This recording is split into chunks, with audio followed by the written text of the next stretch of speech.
Hey, how you doing?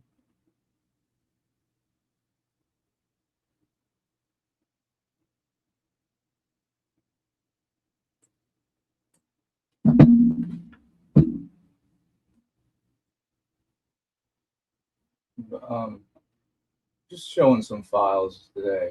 I'm just can't believe how many people are still on the whole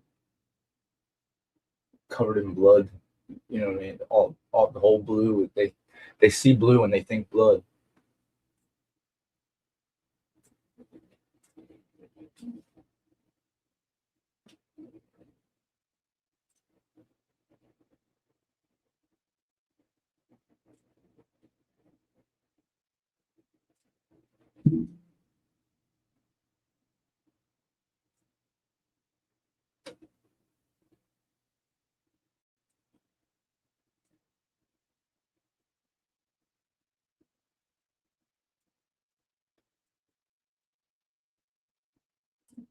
This is their service.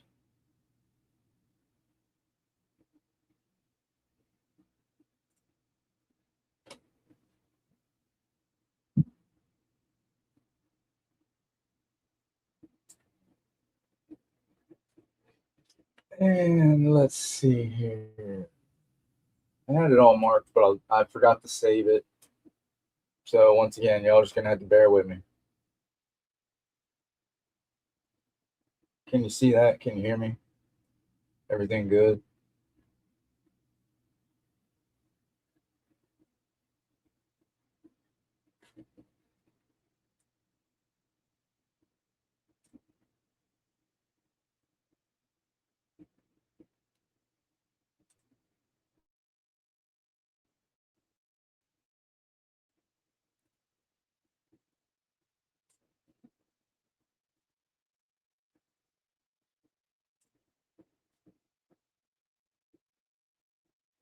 So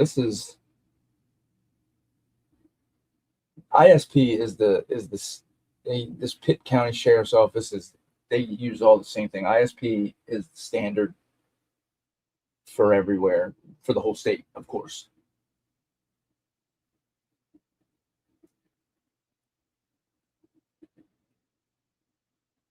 And this is just the process. What it is the latent procedure. But I had one that I really want to show. What's up, Annie?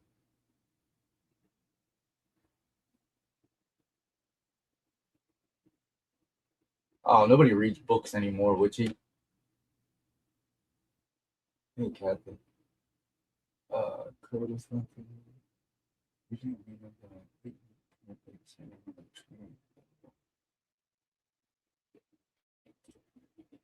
Shit.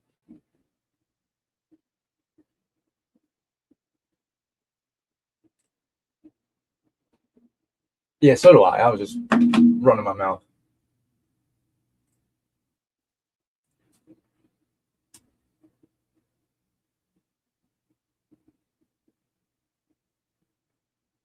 I wish I could find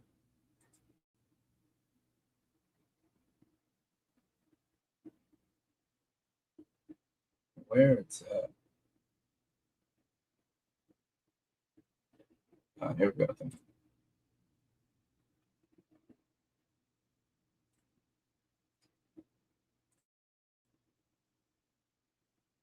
I think we got it.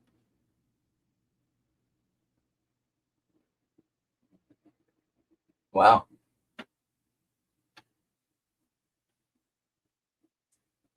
that's cool. Okay, so page 40. This is the analytical methods for latent prints for ISP. I wonder if we can do this.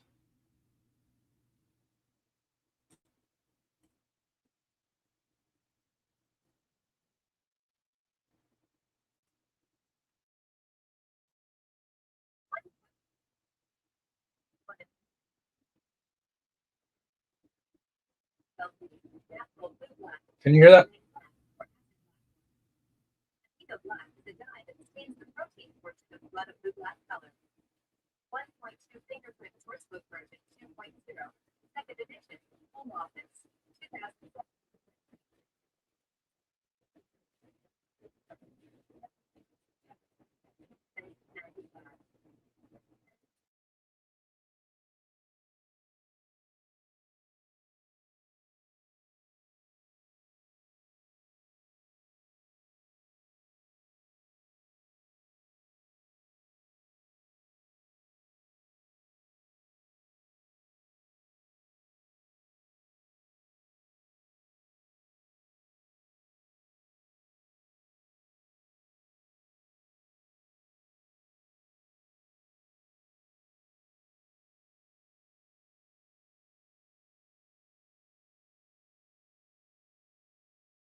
Oh, you guys can't hear that?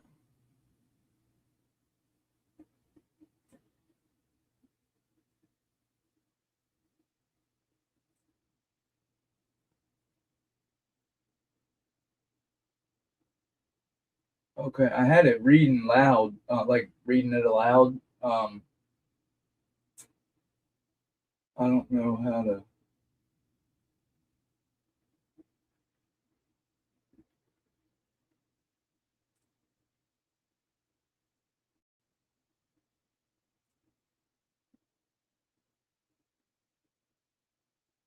Shit.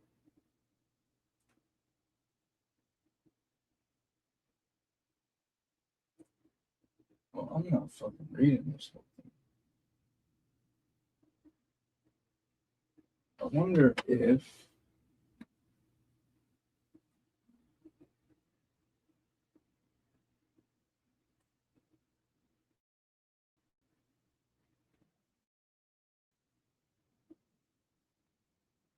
Can't hear that now?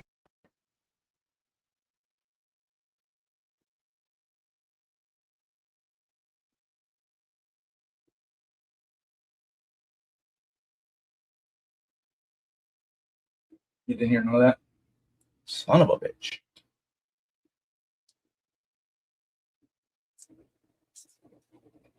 All right, let me see. I got an idea. So we're going to do this.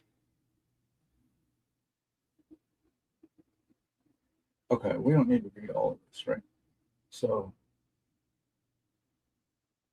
we'll read this.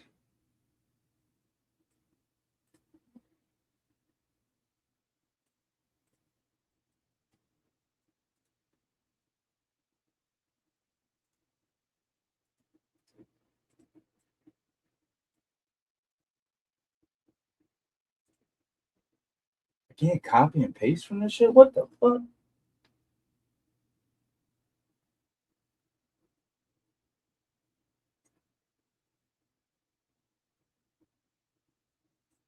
Hmm. I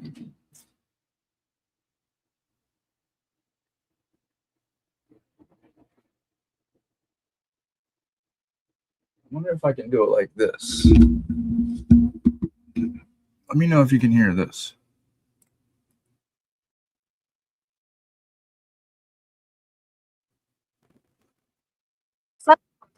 patients. Any samples to be used for biological examination of blood deposits or trace analysis should be collected prior to enhancement. Could you hear that?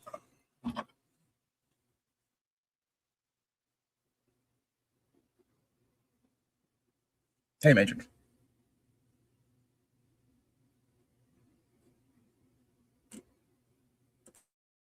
Yeah, I got it on my microphone. It's son of a bitch. It is necessary. All right, well.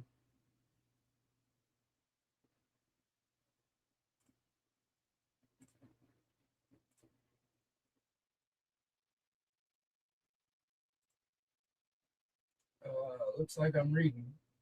Okay, give me 1 sec. I'll be right back. I gotta go get some water.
All right, I'm back.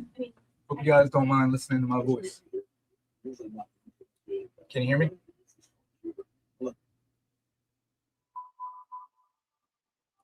Okay. So this is analytical methods for latent print, Idaho State Police.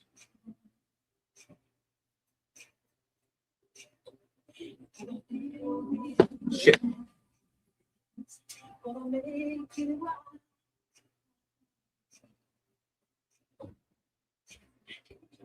Here we go. Amino black is a known, it's also known as amino black 10B, amino black 12B, naphthol blue, naphthol black, or acid black. It's a dye that stains the protein portions of the blood a blue-black color. And it gives a couple sources. And the scope it's used in.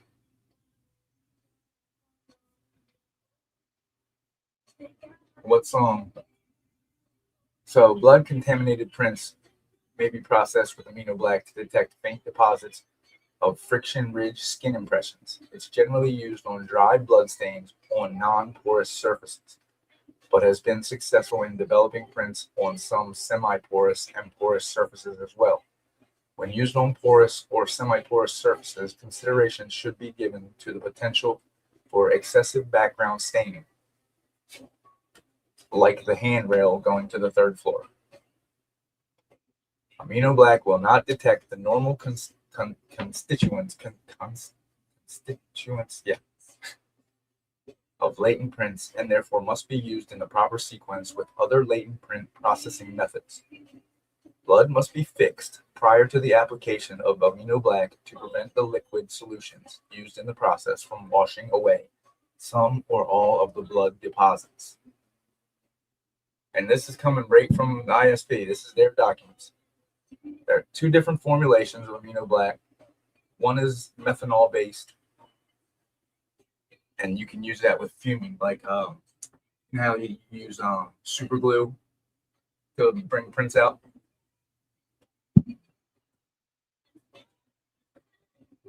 Yeah, you have to do all the DNA, take all the DNA samples before amino black because it can mess with it. So Two different. The other is water-based. It's not effective when using in connection with the. I'm not even going to try to say that word. That's what this is, Matrix. It's the analytical methods of latent prints. Dang. Okay. Surfaces that need other forensics examinations, such as biology or trace, should be carefully evaluated prior to the processing to determine if this procedure will have an impact on subsequent examinations. Sorry, my nose is clogged up and I hate the cold. Any samples to be used for the biological examinations of blood deposits or trace analysis should be collected prior to enhancement. It is often necessary to coordinate with investigators or other laboratory sections to determine which procedures may be most probative. So equipment, reagents, equipment and materials, balanced. I guess this is for the lab, like to measure it. Magnetic stir, pipettes, beakers, graduated cylinder, spray bottle. This just tells you everything you need to make it, to use it, all the chemicals. But this is the procedure.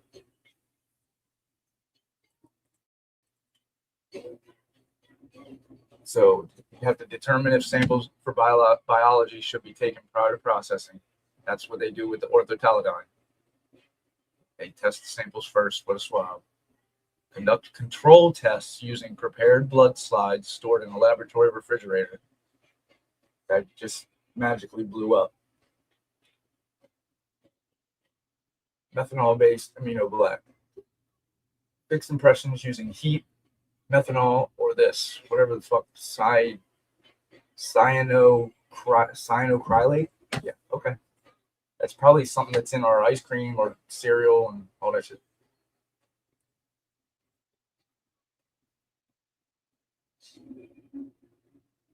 Right, exactly. That way, any tests for further DNA would be messed up. Okay, so blood can be fixed to an object by heating it to 100 degrees Celsius in a fingerprint development chamber for 30 minutes. Methanol may be sprayed or pipette over the item. Methanol-based amino black working solution contains methanol and as such will suffice for this mixing. Cyanocrylate is an effective method for non-porous evidence as it will fix all possible latent prints, not just those contaminated with blood. So oil, is that what it is? This is superglue, cyanocrylate. So immerse the item. This is for items that you have in the lab. Immerse it, allow it to sit, or you can spray it. Spray the solution. Rinse the item with the destain solution to remove excess dye. Resulting latent prints are dark blue, black, and you can repeat it to make them stand up.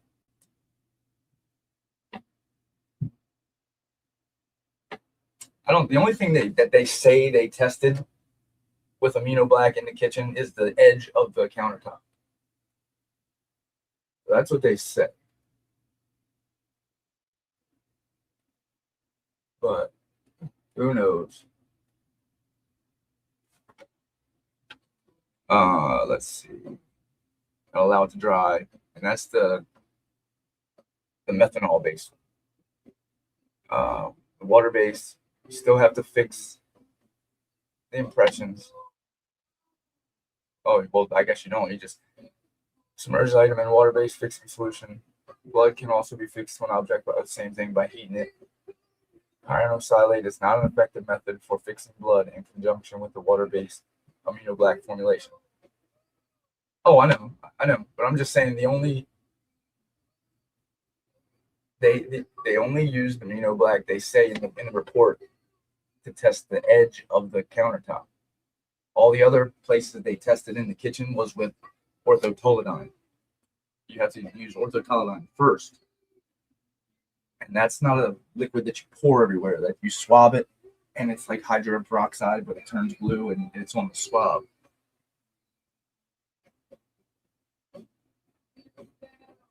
Well, it looks like they just came in with a hose of amino black and just sprayed it all over the whole kitchen.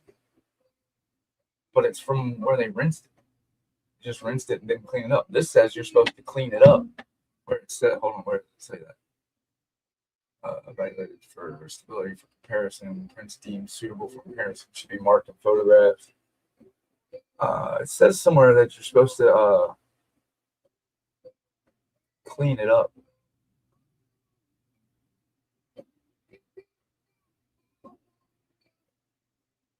So then you're supposed to test for a negative. Testing of amino black is performed each day prior to use.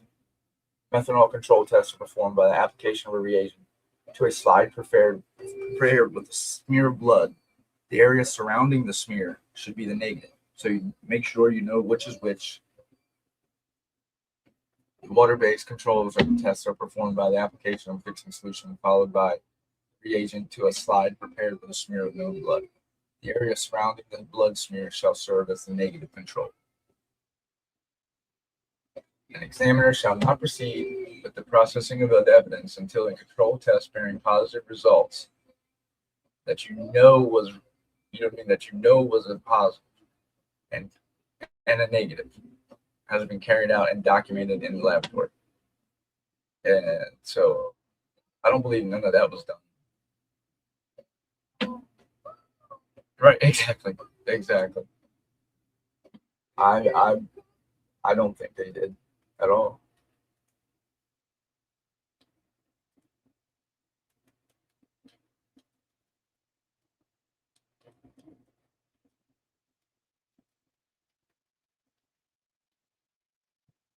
And okay, so safety,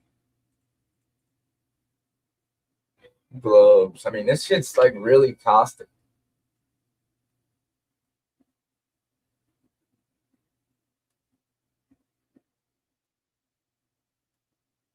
Hmm.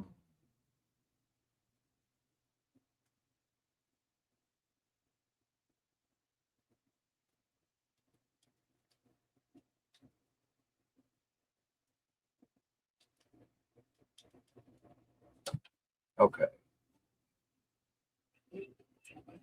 So the one that's the methanol is the really bad one.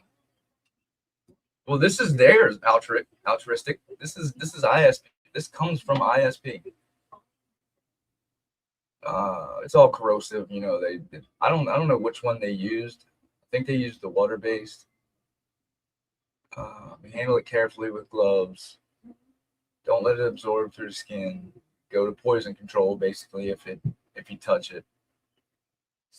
Let's see.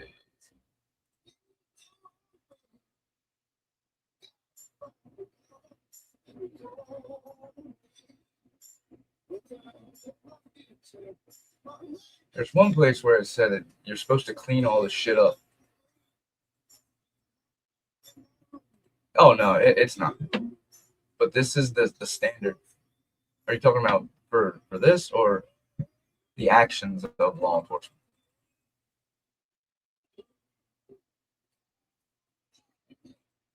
This is just the scope fuming. It's about fuming. I think it's done with the. Yeah, this is about fuming.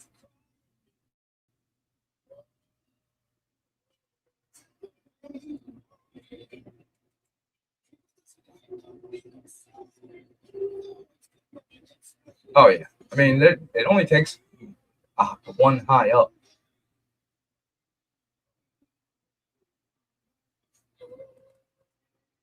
High up officer.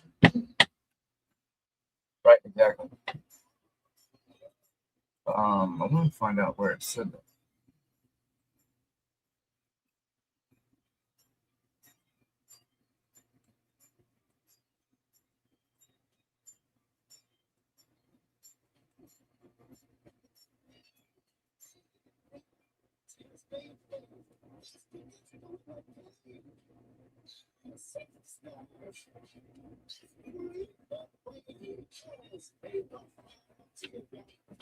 Right. Oh, right here. Excess reagents shall be collected when possible and placed in a hazardous waste container located in a fume hood.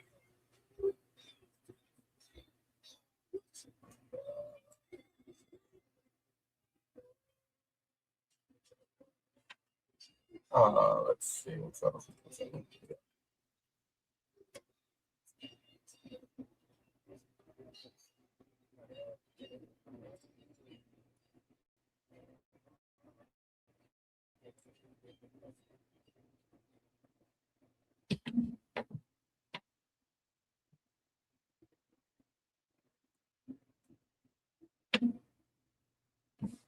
So this is the biology DNA quality manual.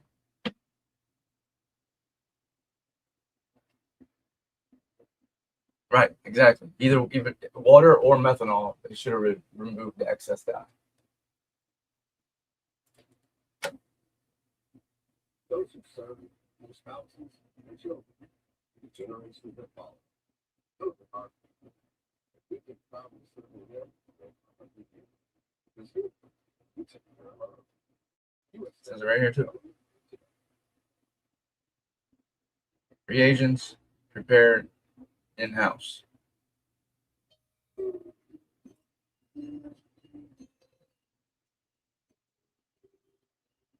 Biology reagents will be made with great care following quality and safety procedures. Masks will be worn. Let's see. Of course, mark them, label them. An effort should be made to use in-house. Oh, that's not in-house. That's shit that in their lab. Sorry. I think it's 37. I can't remember my phone number, but I remember fucking page numbers.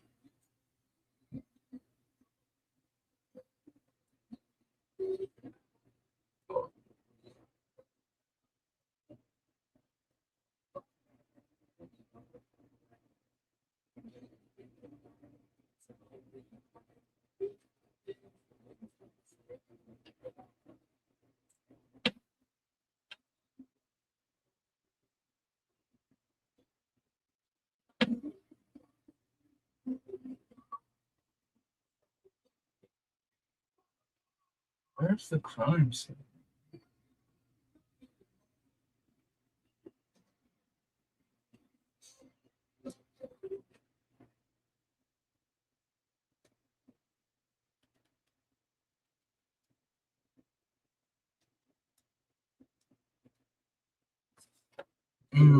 Sorry, I'm. Oh yeah, I've always said this would be perfect training for what not to do. Let's see. Which one was it? This one, maybe.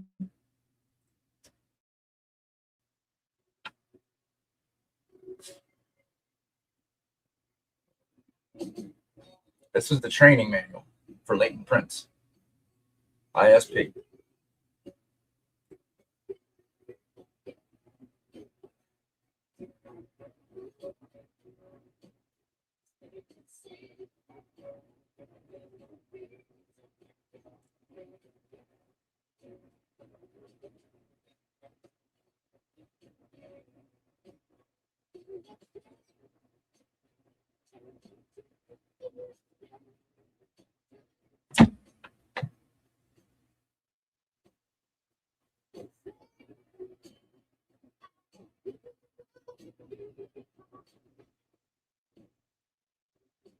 Oh yeah, this is it. I think.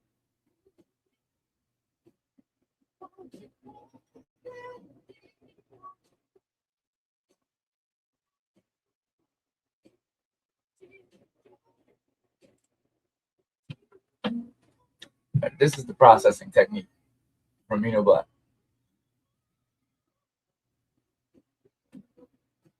Well, even if they did go out of their way to match them, the exemplar prints were too bad of quality to exclude or include them.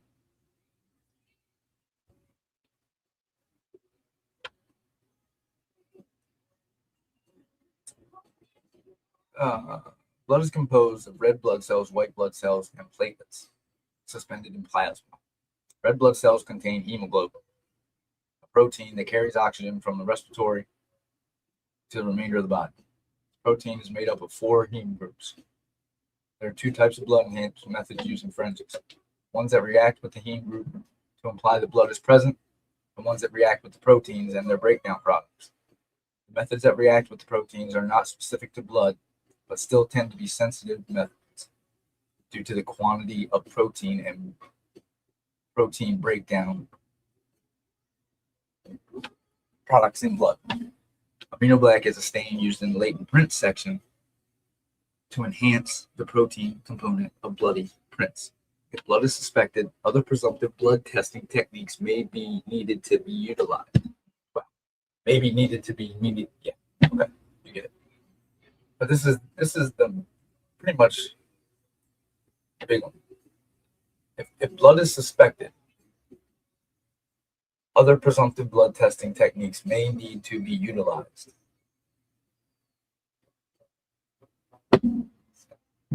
Yeah, I wonder what if looked at objectively,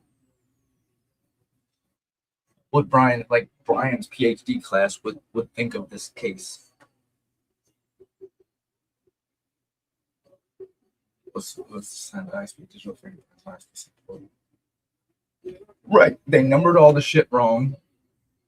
They poured chemical on evidence before it was rechecked out.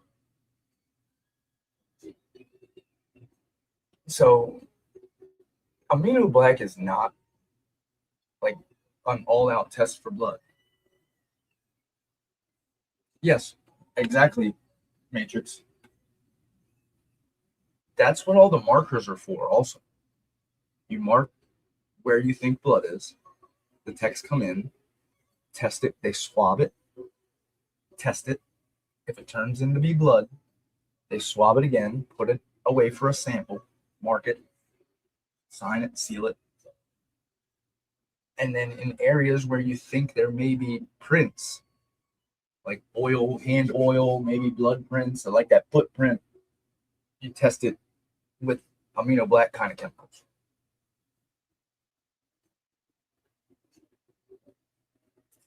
So they're supposed to be trained on all of this shit.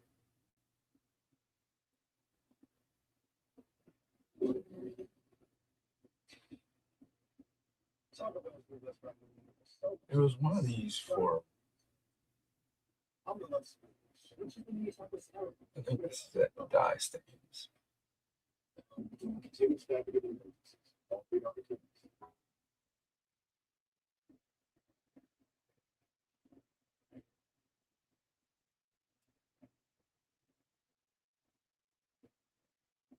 And you know, amino black is also a powder as well.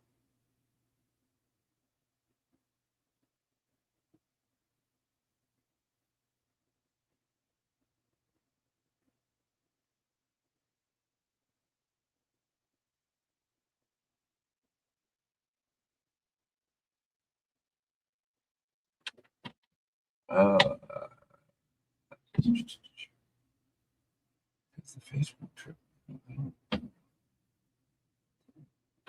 I think they did they not? Oh yeah, they just took the fingerprints thing. I don't think they took the face.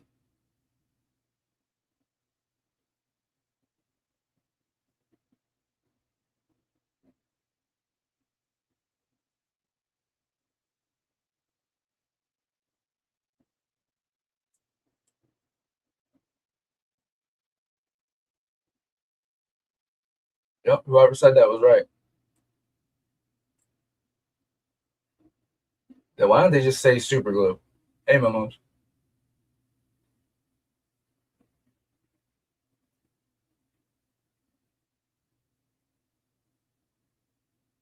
This is like the same thing. Hold on one second. I gotta.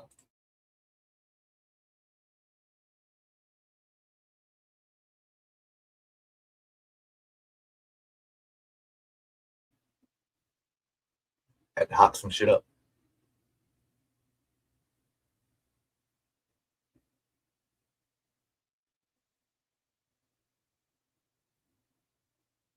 I know they had black. Wait, is that the one we just looked at? I think.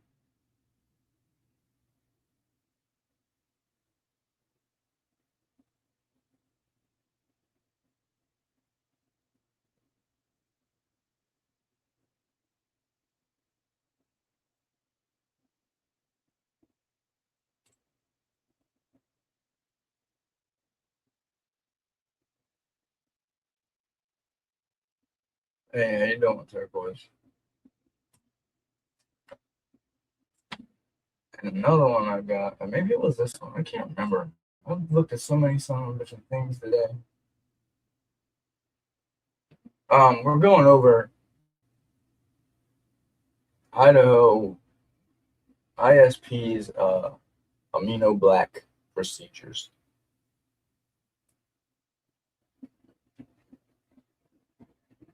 So this is the procedure for amino black. Limitations. It may stain lighter background surfaces.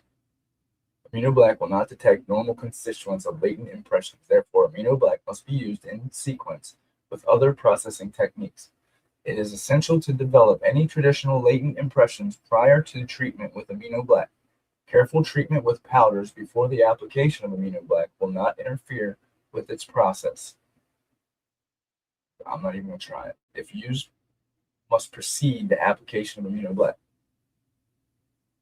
Some impressions in blood on porous surfaces such as paper or cardboard may be improved by using physical developers after the application of amino black. Washing the item in warm detergent solution after the physical developer treatment will reduce the amino black background staining. Wash the item until the background stain is reduced to maximize observation.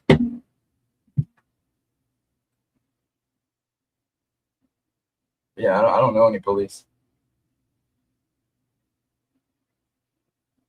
Yeah, basically they use it's used as it's basically a Hail Mary. You're right, a last resort. And they you use it and they put it everywhere. Like, please, hopefully we can find something. And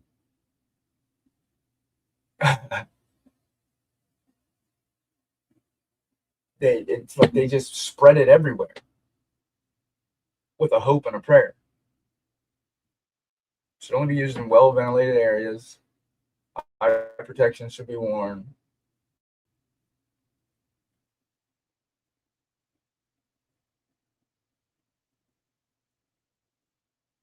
Anybody want to know how to make it? Right. And all that runoff is where they rinsed it.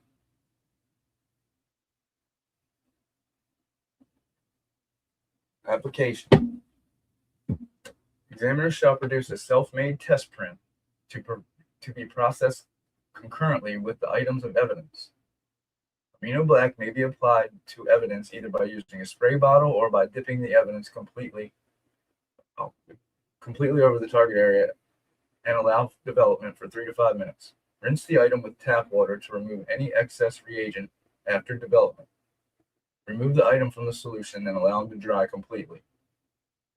Preserve the development impressions with pictures according to the technique in photographic equipment procedures and electronically recording. Oh shit. Impressions. The impressions may be lifted directly from the item only after the item is completely dry. It's not a spread everywhere and hey, that's where the blood is. And I'm not like it's just I can't even say it. It like makes me stutter. It pisses me off so much that people are like, there was blood everywhere. It was a massive cleanup. If it was a cleanup, I believe there was a cleanup. It had to have been the footprints. Yeah, I like 1-1.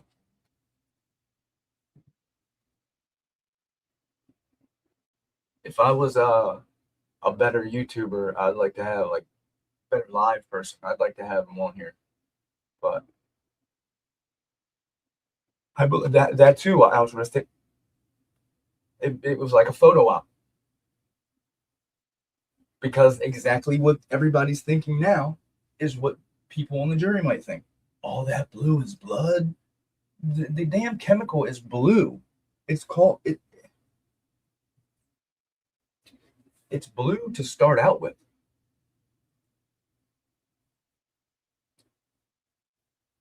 Exactly.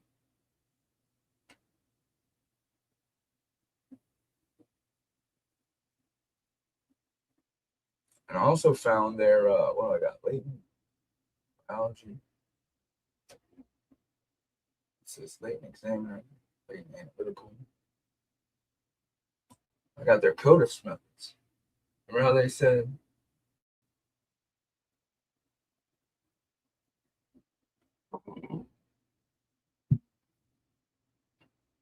I mean, yeah, but I understand there was cleanup. I think that too. But it wasn't if there was blood everywhere that blue was, there's no way it looked like it did as clean as it did when they came in initially. I mean,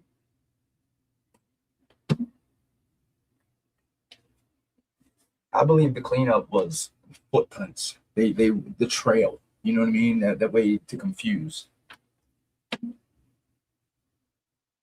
because they obviously didn't clean up the blood on the walls, or there wouldn't be no blood on the walls.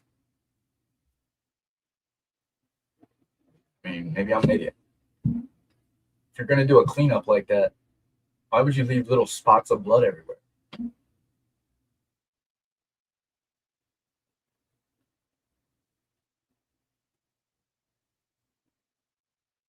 Using it first is good for investigation.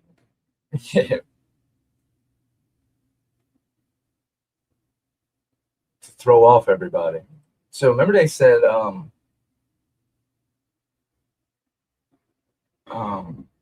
about the CODIS. They couldn't. They can only enter one or two or whatever the hell they said about it.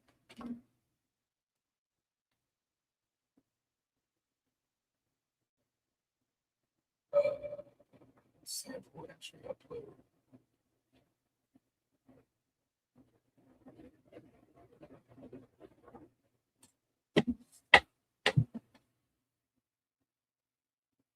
Okay, so now we're on CODIS. I mean, is there anything anybody wants to go back on? Just let me know if I tend to just do my own thing.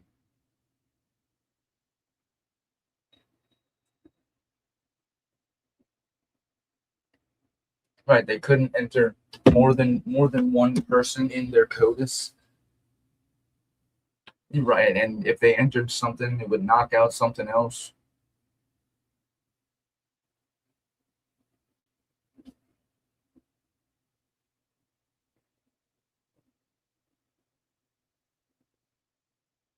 So this is just references.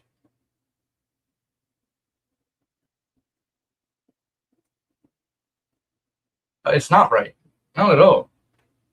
And I'm about to show you. Laboratories provided an additional tool in assisting law enforcement agencies in solving or linking crimes that otherwise may not have resulted in the identification of a suspect.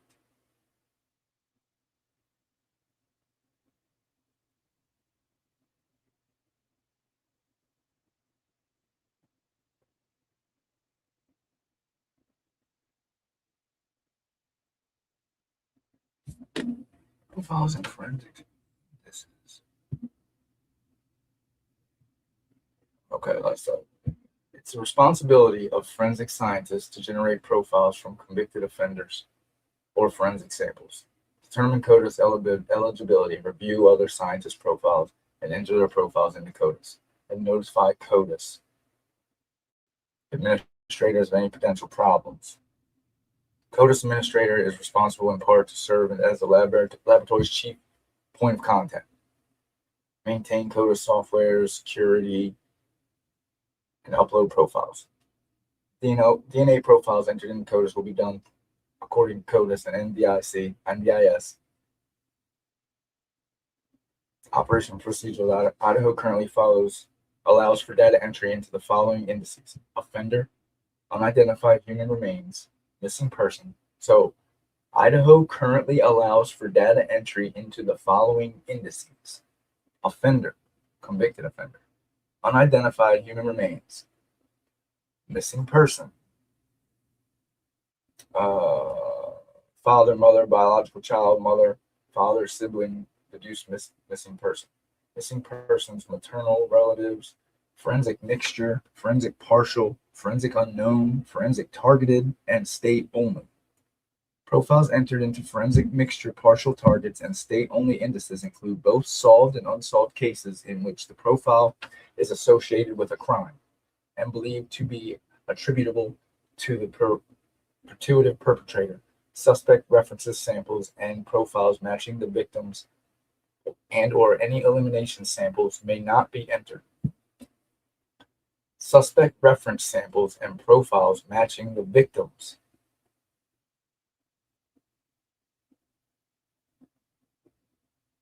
and or any elimination samples may not be entered. So you can't enter something to see if they're not in it. And that's what they were doing. They were eliminating people by their fingerprints. And that's what you're not allowed to do in CODIS. So, I mean, they didn't lie, but they were full of some shit.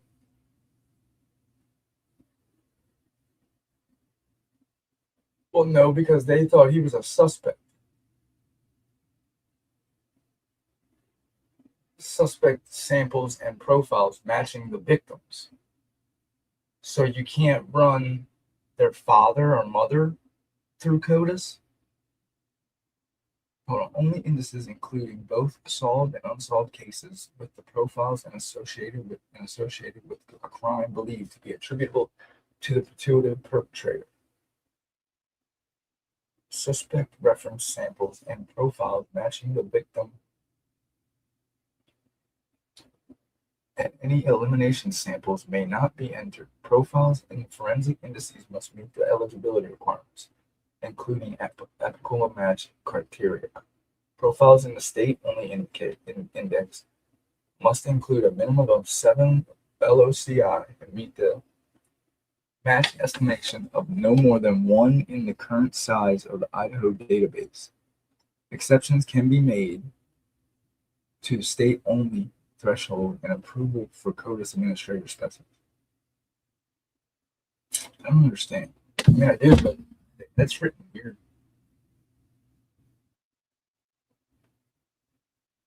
Right. They didn't have.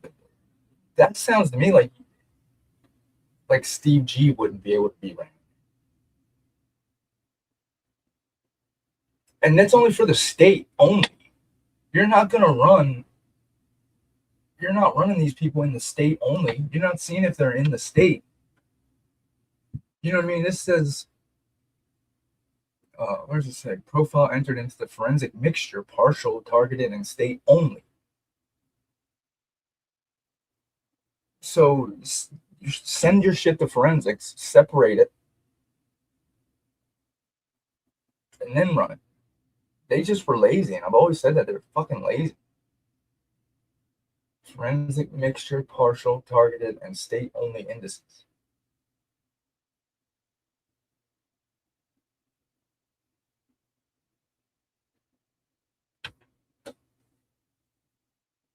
Okay.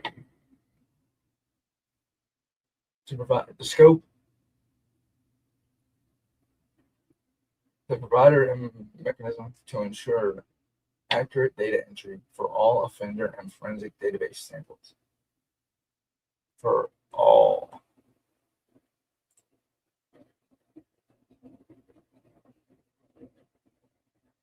Hey, look. Look what I found. Matrix. Sorry, that's my brain. Sample data verification. Genotypic data are checked for accuracy and verified during the technical review process and documented on the appropriate form. In Idaho laboratory evidence. CODIS eligibility of profiles are indexed and documented into the CODIS entry matrix in the ILIMS. Criteria are verified during the technical review process. Additionally, when STR data entry is used to enter individually sampled data, verification and specimen category is performed prior to SDIS search and NDIS upload. So you gotta you gotta know what it is. Shit. Basically, you can put any single sample, as many single samples as you want. Once sample data accuracy has been verified, data may be entered into the CODIS database either by the use of STR data module to enter specimen ID info, individual samples, or by using the import function for entry of the database or entry of batches of data contained in the .cmf or equivalent file. Refer to Learning Management System module for specific steps in accomplishing these tasks. I'll be right back. Sorry.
Okay, sorry. Need another water. I believe they know who did it too.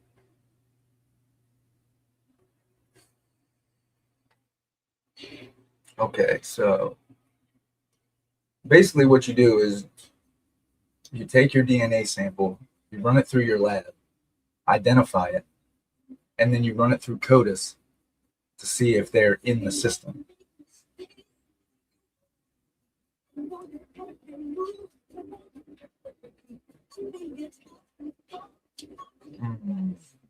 For forensic, hold on.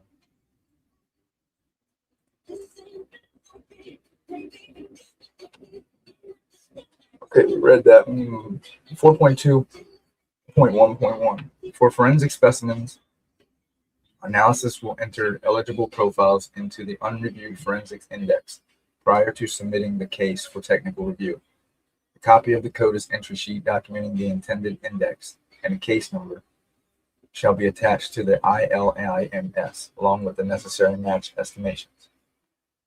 Staff searches performed in the CODIS software should be saved to the appropriate batch data folder.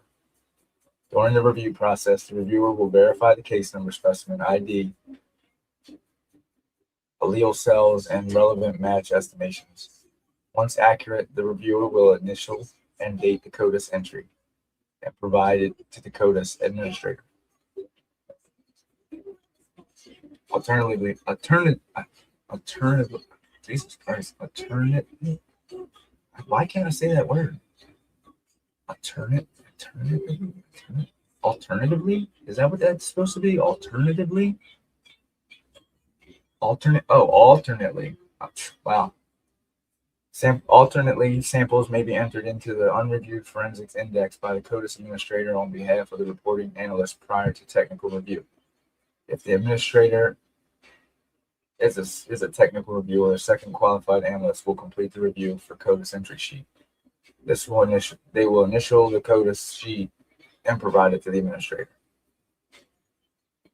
Update the sample and specimen category and mark it for upload as applicable. Specimen audit trails will be attached.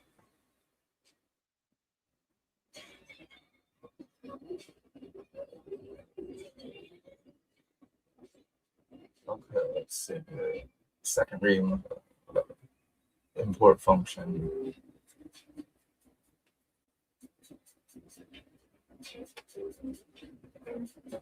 Right. Him saying I don't want to be here is crazy to me. All right, data upload.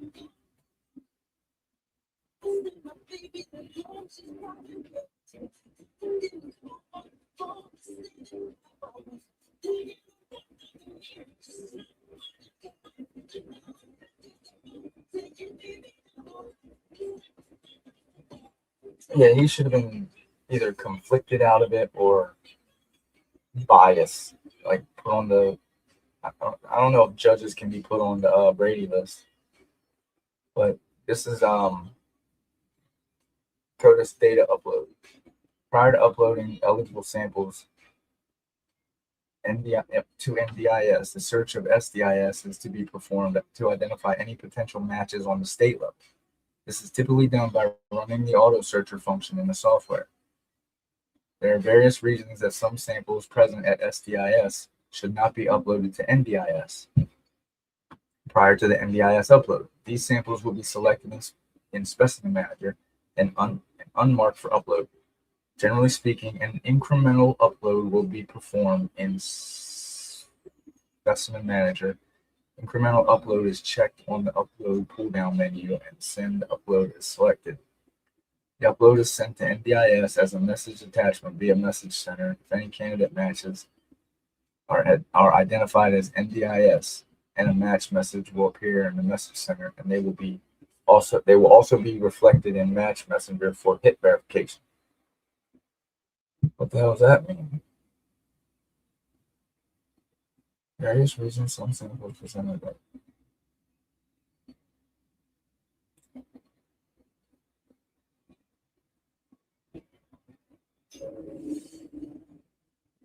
Learning Management System module.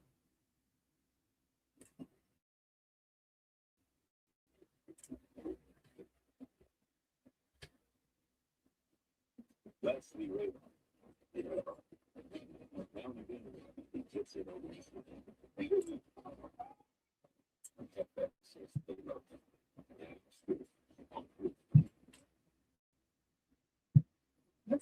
fascinating.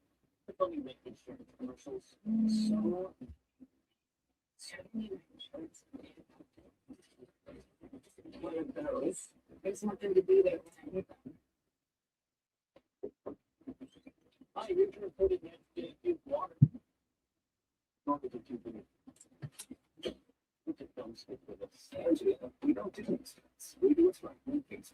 Yeah, it's which number is it? I think 26 or 88 or something like that.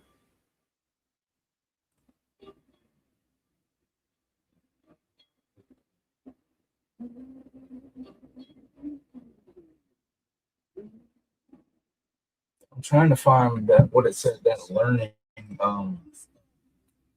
management system. Oh, it ain't no problem.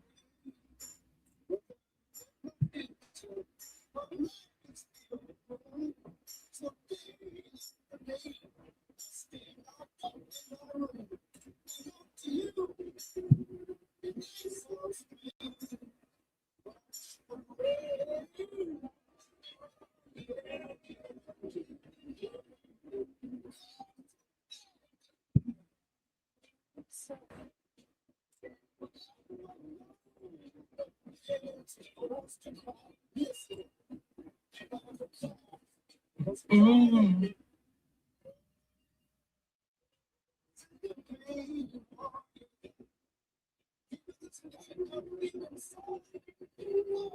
There's gotta be. Where is that?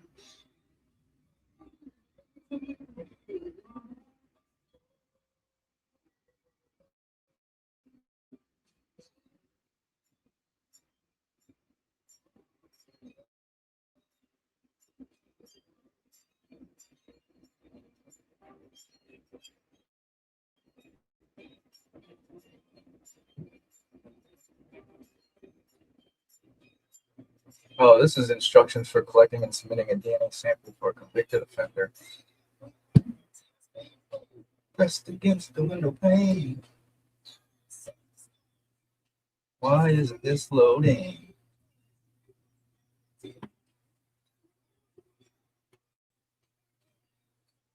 Not very good. About the silent moments. I'll be looking at something and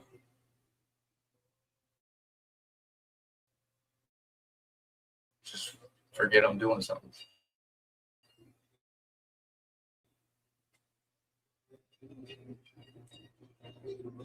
Why the hell is this loading?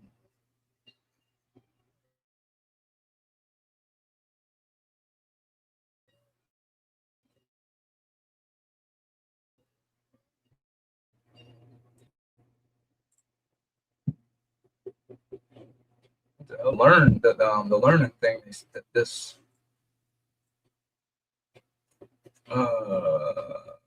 refer to the learning management system modules for more specifics if necessary.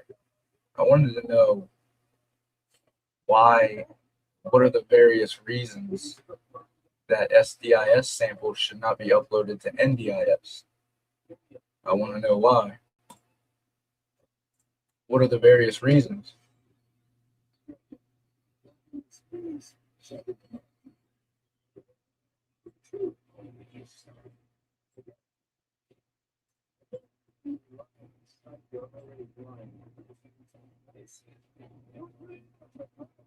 that ain't it.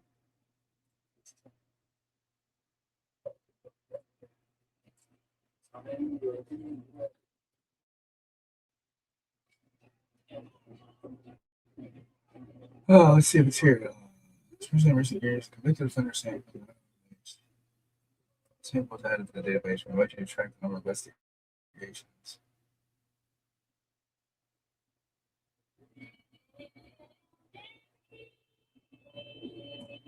Hmm.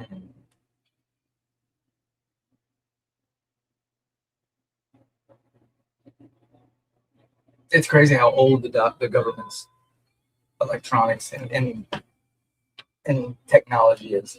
Like their everyday use shit. Some of them don't even have flat screen monitors. It's crazy.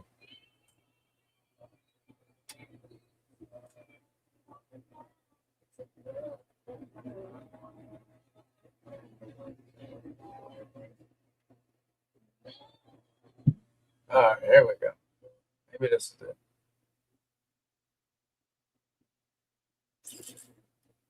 Okay, sir. Report missing offenders, lawfully owned DNA collection, qualified misdemeanors, ODNA.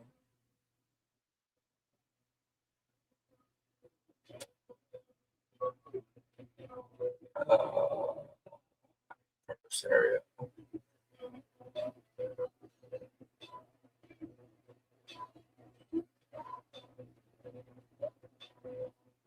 That's not it.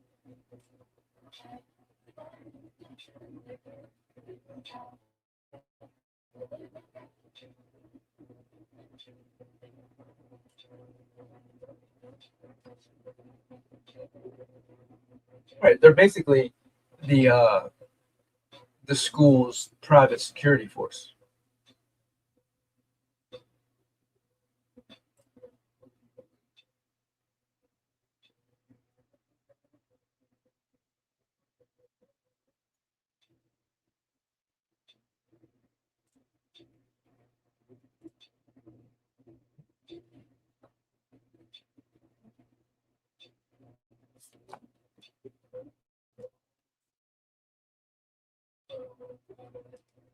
Excuse me.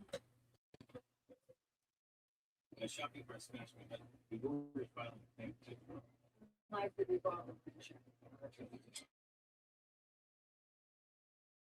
I started StreamYard this morning, and it basically it's gonna make me pay for I've used my limit on the free service.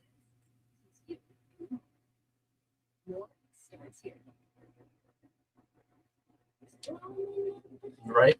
That's not really a tinfoil hat. It's kind of like playing dumb.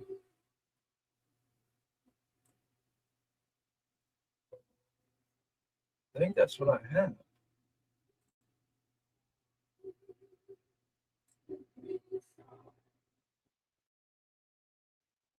Yeah, that I'm working on putting that proposal in a video. It's wild to me. That is insane to me.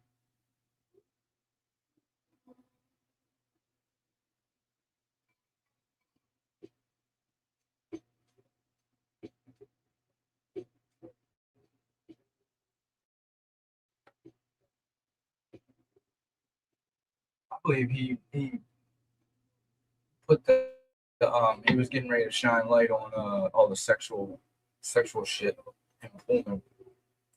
I think they're so interconnected. The higher ups from Pullman in Moscow. Just a thought. Hey,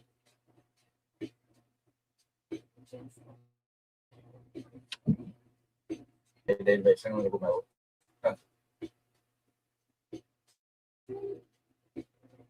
Why the fuck load you, bitch?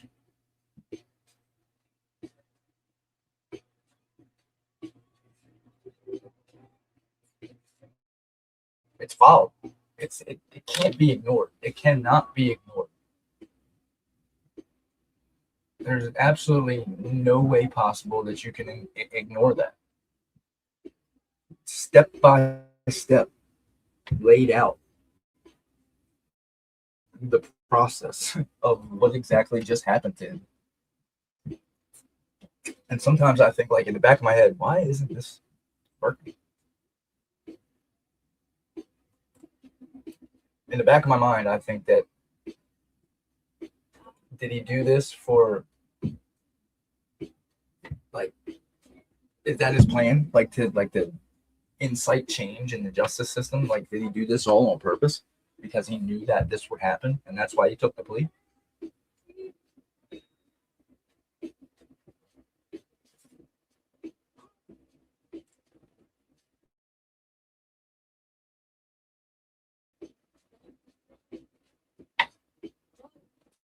I don't know what that means.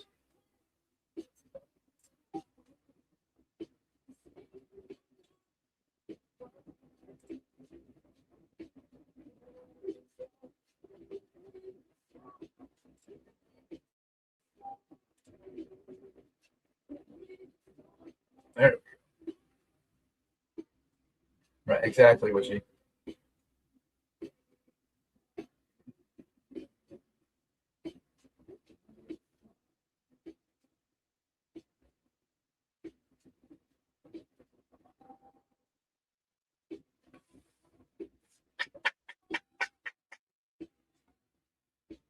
Oh, I can show you orthotoladone. Here it is.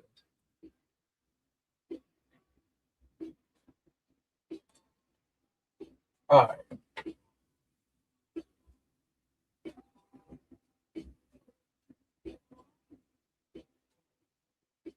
So it's for the localization and presumptive identification of bloodstains. The procedure, a cotton swab or a folded piece of filter paper are used to collect the suspect blood onto the tip. A swab may be moistened with sterile water, sterile whatever, whatever.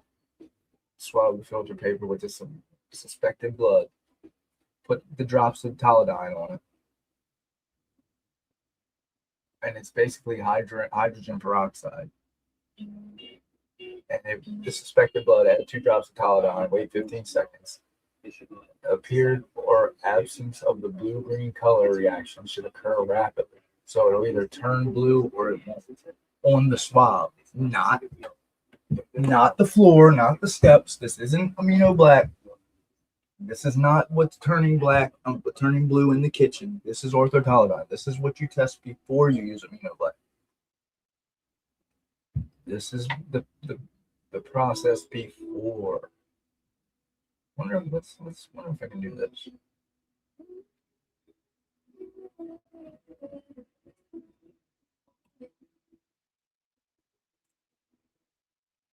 Oh, no, I ain't waiting for it. I want the whole thing.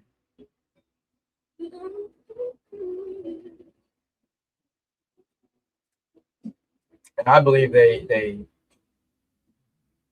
exemplars were taken, the prints were taken badly so they wouldn't be able to match anybody to it.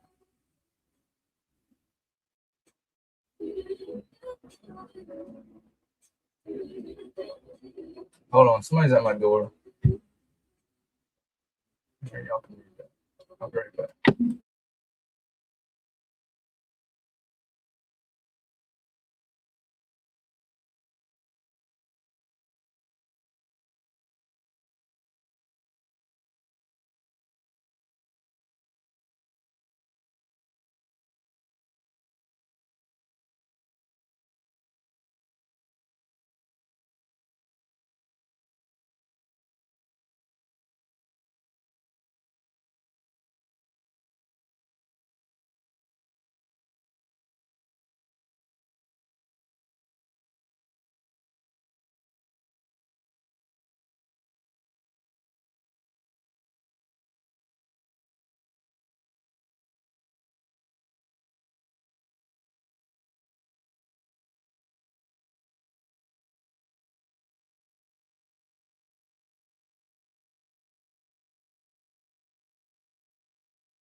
Okay, I'm back. Sorry, there was somebody at the door. The kid just got me for $10.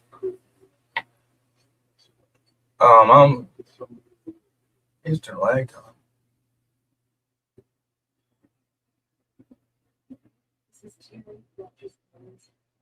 What? Where? What's my time? I'm Eastern.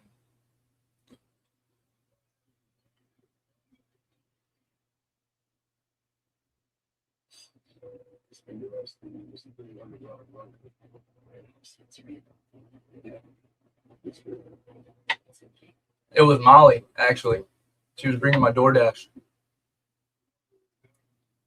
No, he had a snow shovel. He did have an axe. I said, "What the hell you have an axe for?"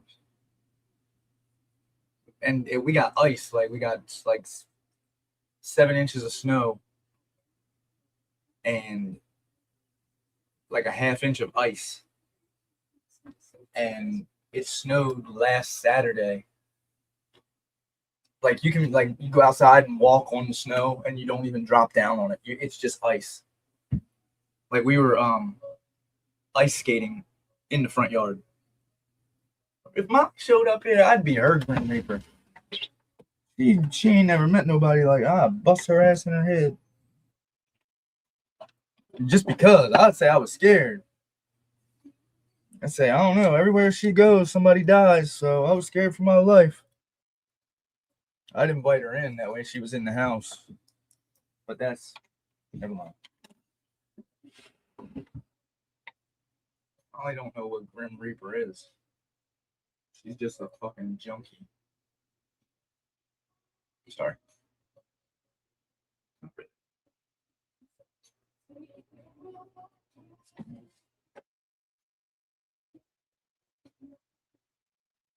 Yeah. And didn't call the tow truck or didn't call the plow truck for 8 hours.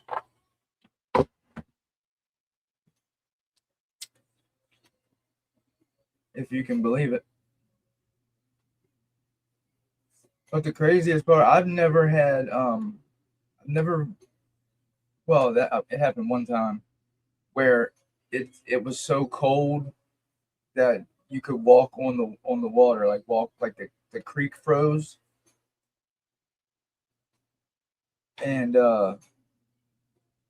when I was in high school one time the creek froze and we built an igloo out on the creek and we smoked weed inside the igloo. But since I've been an adult, this is the first time where the water froze where we could and we didn't even need the water. Like the ice is so it froze so much that we were on the front yard. It's crazy.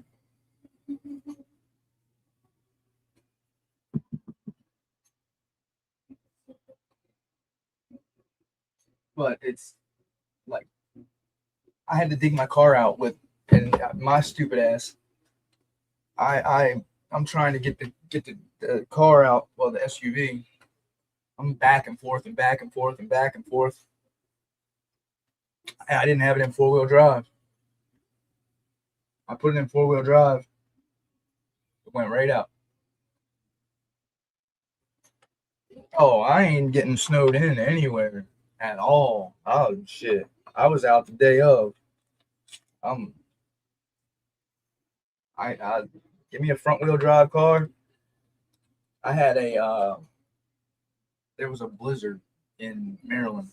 It was I think 2004, 2006. I had a 1991 Chevy Cavalier. And we went everywhere in that bitch. Like everywhere. We were and it didn't have any reverse. We would park somewhere and I'd have to tell all my friends, put your foot out. We'd have to back it up with our feet. If we couldn't find like a parking spot we could pull into. I've never been snowed in to where I couldn't leave. Oh yeah, I know. The cops told him, don't That's why I say if there was a cleanup, it was the footprint trail. And that's where law enforcement shine their head. Because you're not going to tell me that all them kids got stabbed, all them adults, all them people got stabbed, and there's one latent footprint, and I think that's what they're talking about the cleanup. I don't know. I mean, they're not. I don't care if they wore booties, unless they floated and hovered through the crime scene. There would be prints, maybe not shoe prints. There would be an outline of a booty.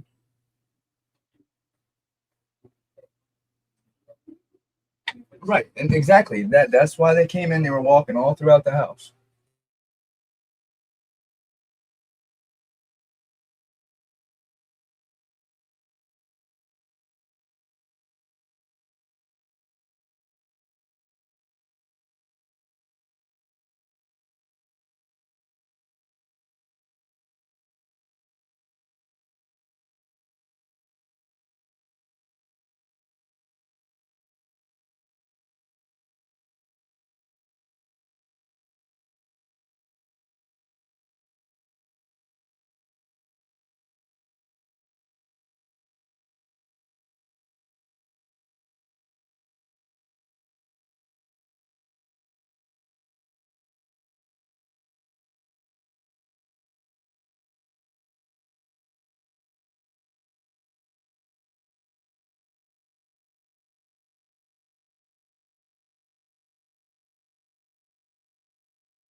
Shit, I was muted.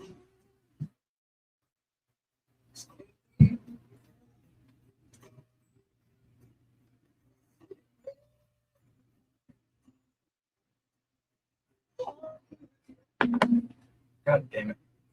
Hold on. I'm sorry. Oh, no. We're here to help the customers save the weeks. So that's what it means. Yes. The email has a name. Only pay for two. It's just smile and say, switch to Shit. in just 15 minutes and get an iPhone 17 on them. No trade in either. Okay, we just So what?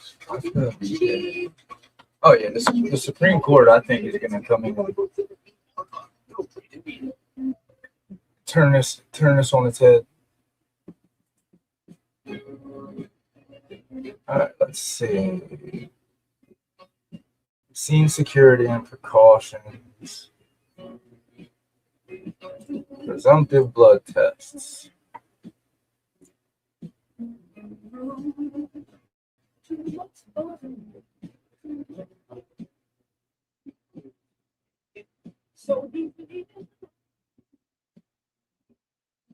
Is this the one I just was at?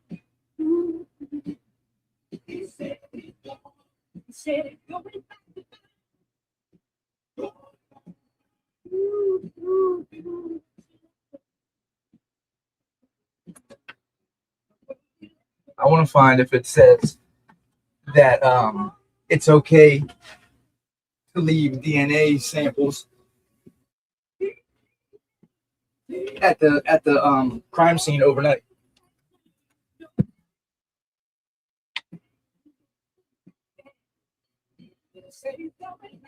Look, and this is what I've been saying the whole time. It took them so long to do this, to I guess document this crime scene, and they left and came back, left and came back.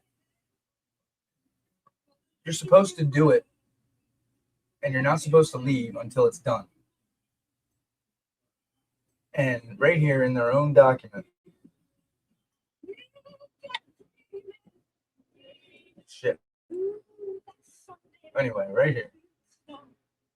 At least one CSI shall be present with the collected evidence at all times until it is turned over to the investigating agency.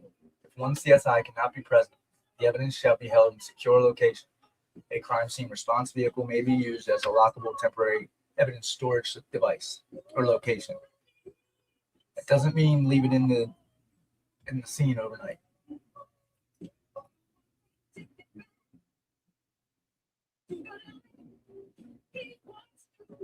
Wow. They actually are allowed to do that.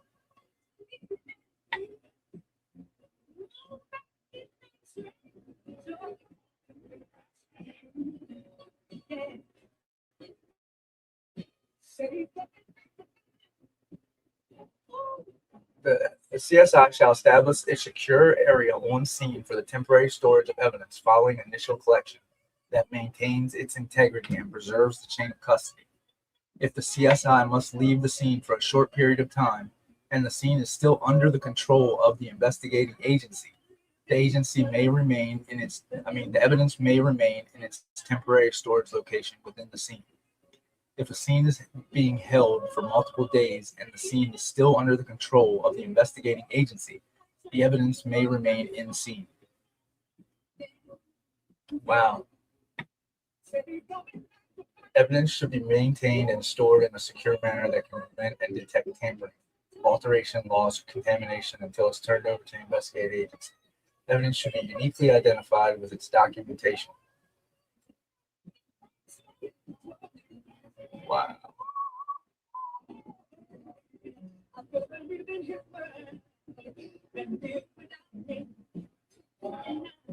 So where, but it's, see, that's crazy to me.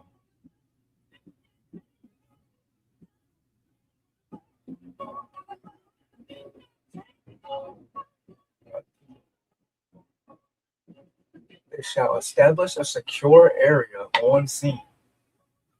But doesn't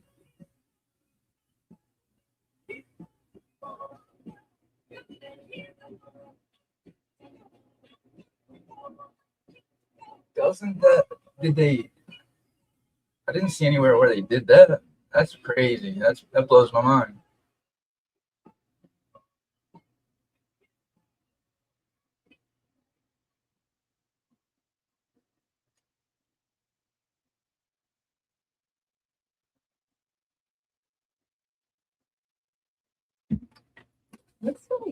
Well, this is saying evidence. So they should have like a mini fridge or something. Not just in the crime scene.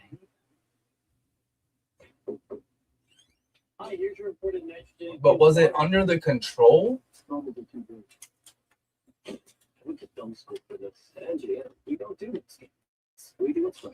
Right here. Where's it set? Lockable temporary evidence storage. It looks like them bitches was left on the table in that picture.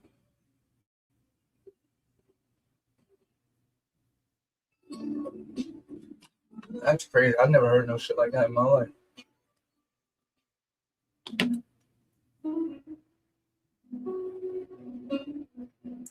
So it sounds to me like it should have to be like, this is where, like a locker, like a lockbox.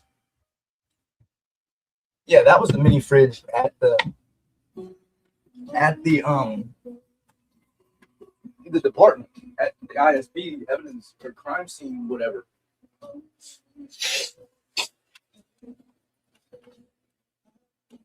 But just leaving it at that scene, like say on the beer pong table, that's not secure because I don't think the CSIs didn't have control of that location of the scene at all. I don't think. I mean, ISP did, but that's not the wasn't the collecting agency MPD.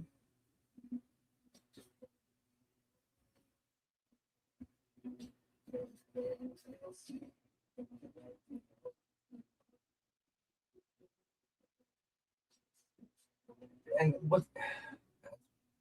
Come on.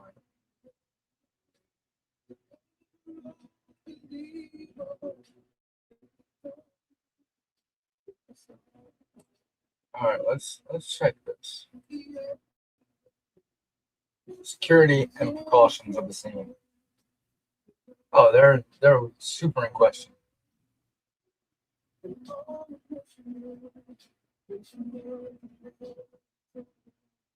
Yeah, but that's I don't know. I don't know. Because if all the CSI leave, it says one if one can't be there. But they have I don't know. They have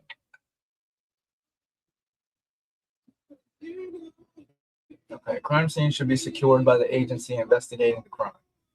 Investigating agencies should supply enough personnel to adequately manage the security of the crime scene, including the access points, perimeter, and possible routes of entry.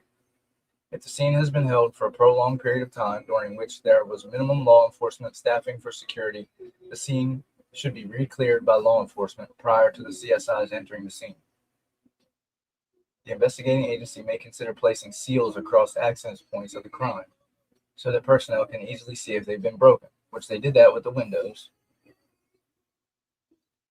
And not just a guard, somebody from the agency. They have like later on you can use the private security when I, I guess.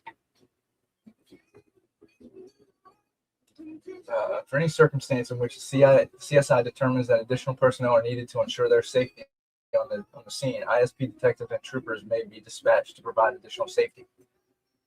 So they're in here. They're separate agencies. They're looking at them as separate agencies, even though the CSI works for ISP.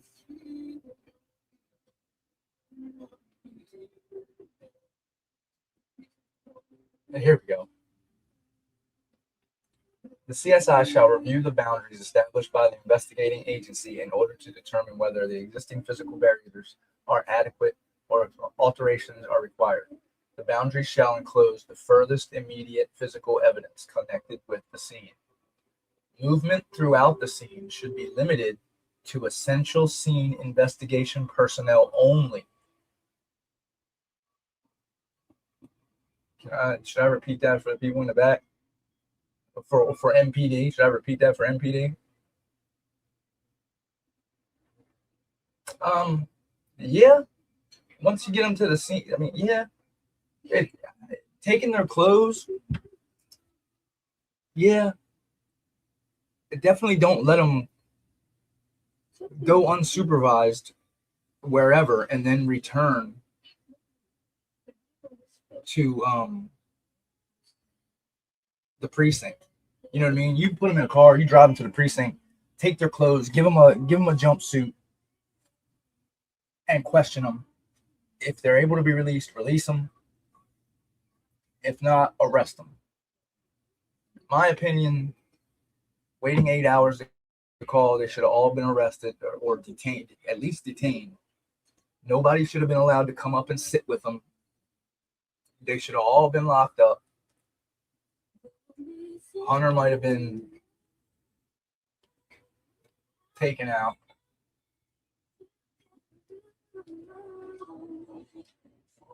I mean, that's I believe in you. They should have collected everything. Should have Their hands should have been bagged. They should have been wearing plastic bags on their way to the precinct on their hands. I mean, you can't really make them strip down in the field, but you can put them in the car, take them to the precinct, and give them a. Yeah, I mean, yeah. And how do you know? That's another thing that should probably happen. EMS should have checked out the witnesses, or at least Dylan, the people that were there when the 911 call. They should have made sure they were all right. They never checked their well-being. Okay, it may be beneficial to have two areas of crime scene perimeter tape, creating an outside and an inner perimeter. So they should have around the driveway and around the house that, and then they should have, in my opinion, they should have somebody at the door, and then they should have had them the stairs going up to the second floor roped off, and then they should have had each room taped off, the living room. I mean, there should have been multiple places. Nobody. Well, once the scene is secured and cleared, the medical examiner is the primary authority. That's she doesn't get to be told you have to stage over here. Once they call clear, it's her scene. They're listening to her.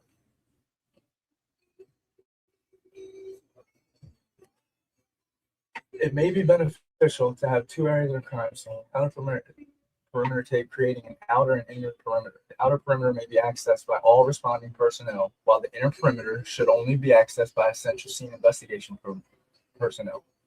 Case circumstances may be such that crime scene perimeter tape is not necessary or appropriate. The agency controlling the scene shall establish documentation of all personnel entering or exiting, time of arrival, departure. If it hasn't been started, CSI should request it.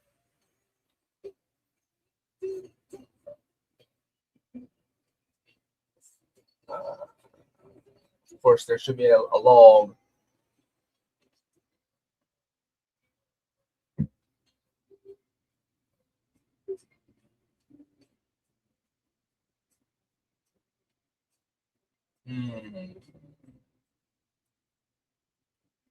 Check all the hazards, of course. If a living suspect is still on scene, they are to be documented prior to removal.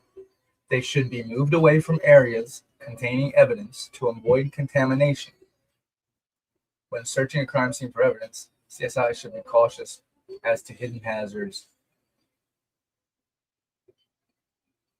CSI should not enter a scene until it is static and all involved living parties have been removed from the scene.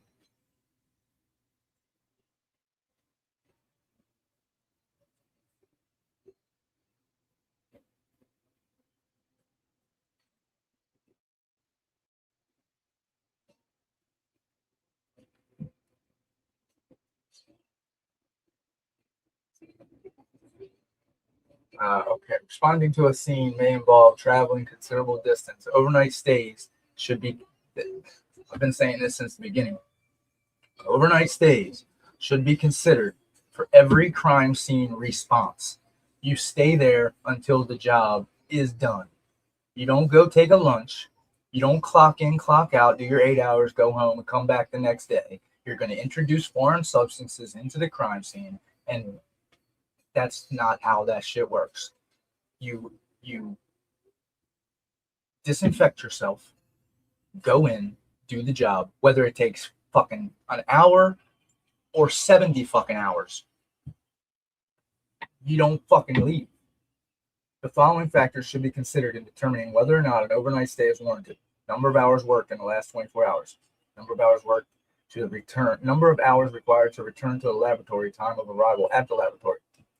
better decide on the better to err on the side of caution and stay overnight than rather risk driving while tired.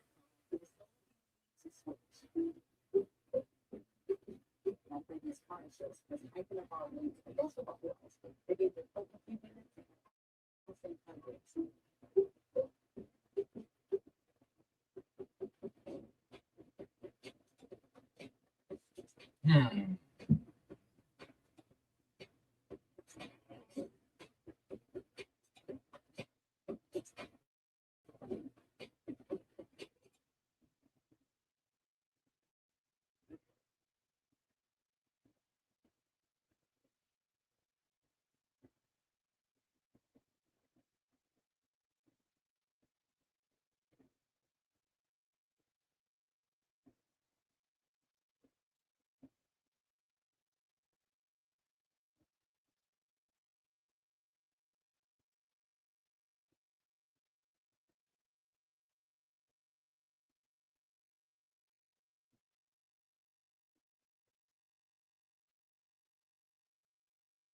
Excuse me. All right. Crime scene searches should be methodical. Type of search to be conducted should be determined based on the nature of the terrain area being searched, lighting conditions, environmental conditions, and the size of the items being searched for.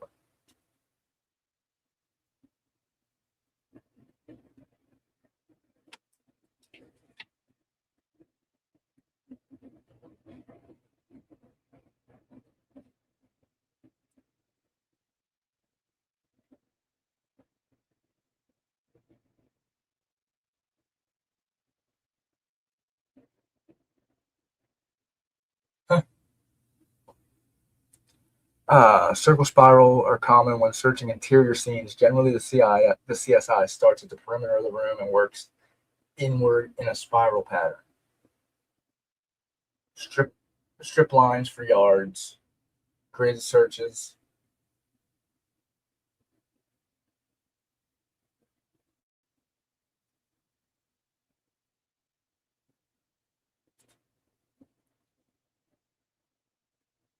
Here we go. This is a good one. Collecting. Okay, we all read about how they moved the all this shit to put up the measuring tape. Physical collection of items on the scene is always an intrusive process. Once an item has been removed, the context of the scene is changed forever.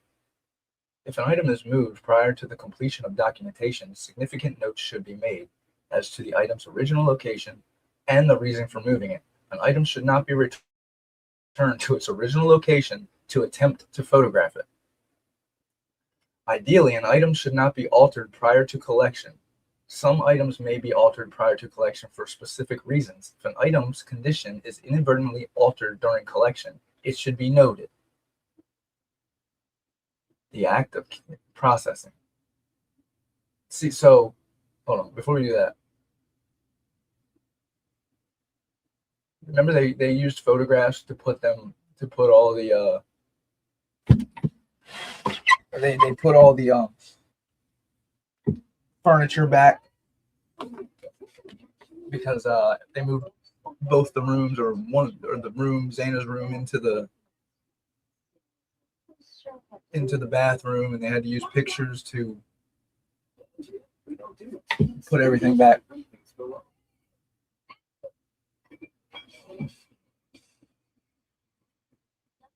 That goes against their own. Well,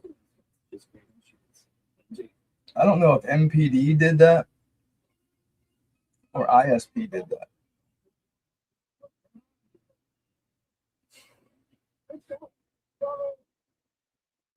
Either way, this says this is the standard for the whole state. So even moved all the furniture.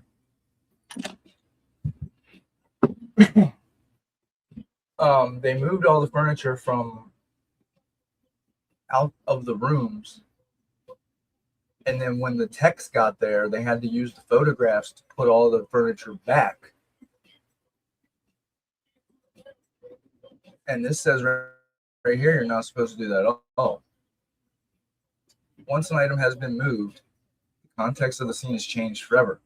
If an item is moved prior to the completion of documentation, significant notes should be made as to the item's original orientation, location, and the reason for moving it. An item should not be returned to its original location to attempt to photograph it. So they moved it. They say that in the reports. We had to put everything back as best we could according to the photographs.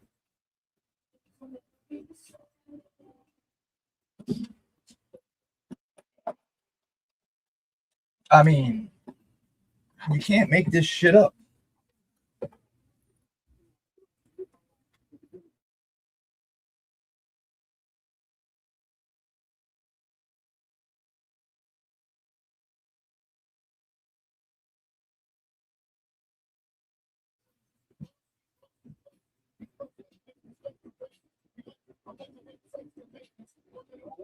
I don't know what photographs they were referencing. They said they had to put everything back as best they could to photographs.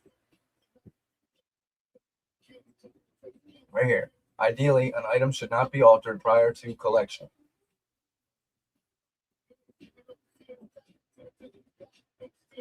And here we go with the chemicals. Well, I mean, you don't have to move the bed to put them measurement stickers up.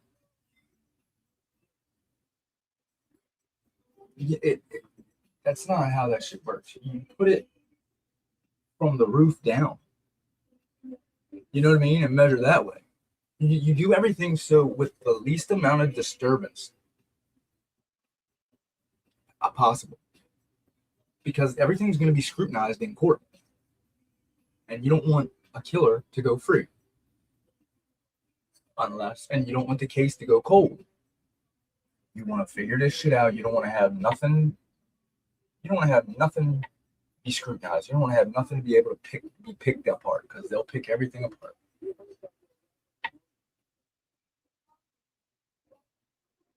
So, processing. The act of chemically or physically processing the scene is significantly intrusive. So it should almost always be one of the last actions undertaken.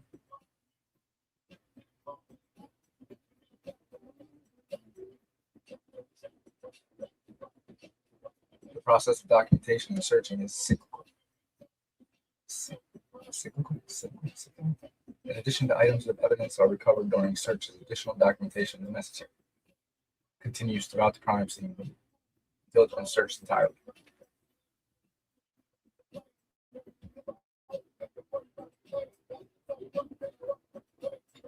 Okay, so here we go.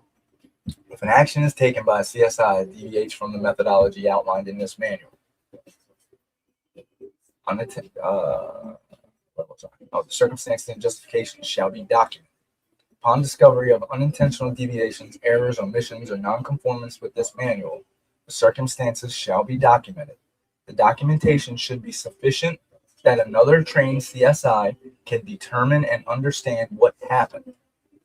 We should be able to look at these reports and know exactly what happened in that crime scene. There should be no questions whether something was deviated from the methodology or not.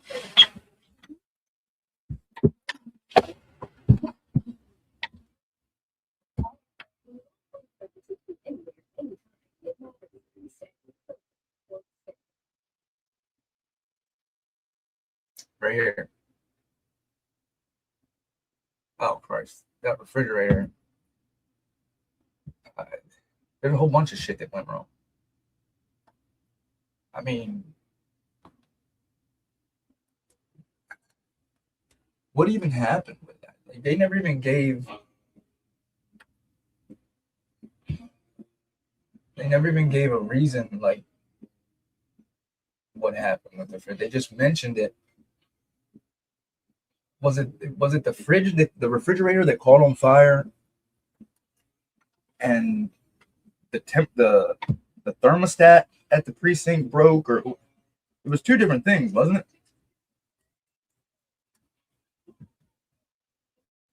They all moved items.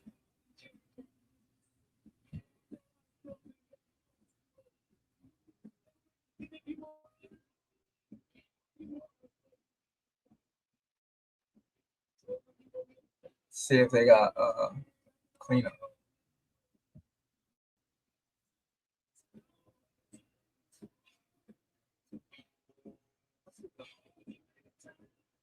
There we go. Trace evidence. Yeah, there was an HVAC guy there.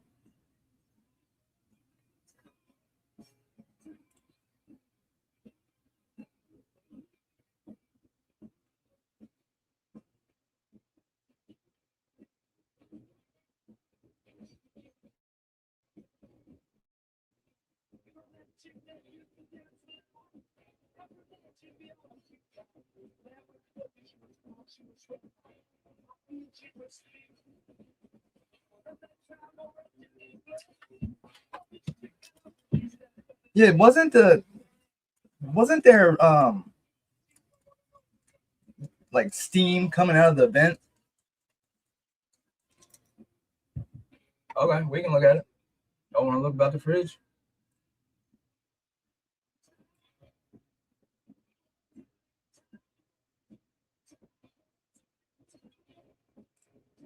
Is that what? 309?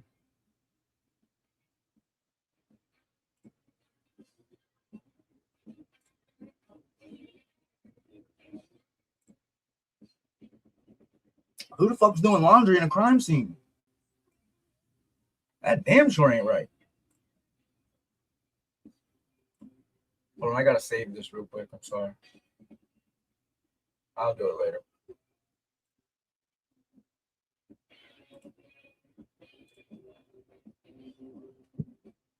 Can y'all see this?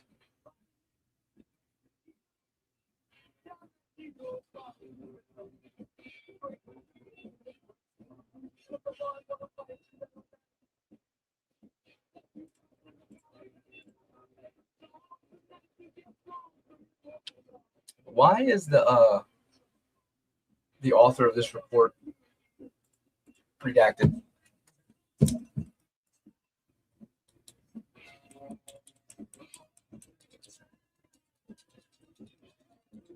Ever since it took 8 hours to call 911, it's been a whole shit show with this case.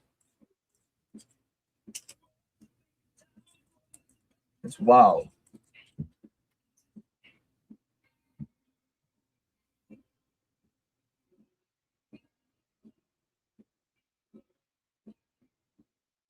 Right. We need a whole bunch of shit.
Could have told me I was muted. Sorry. Okay, this one is 309. Right. I mean, I know who it is, but redacting it is ridiculous. So 17 through 25.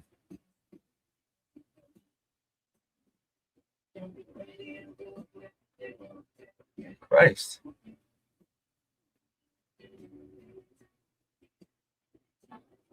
So 17 through 43.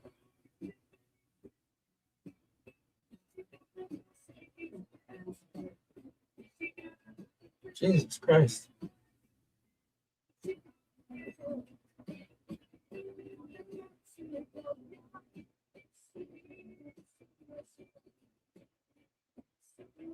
Does it say how many?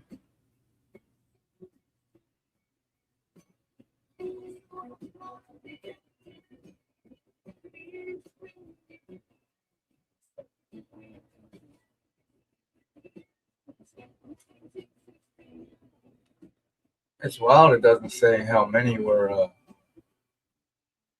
ruined. It just lists them. So the digital temperature display read 60 degrees Fahrenheit when I left work the day before, Thursday, January 23rd. So if it was Thursday, January 23rd, it wouldn't even really matter that all this shit got ruined because it should have already been documented, you know what I mean, identified.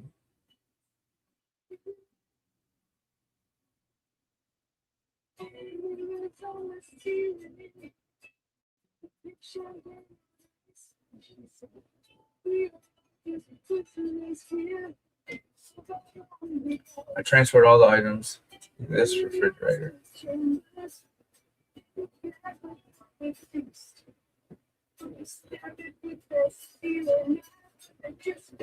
The 8 hours was referred.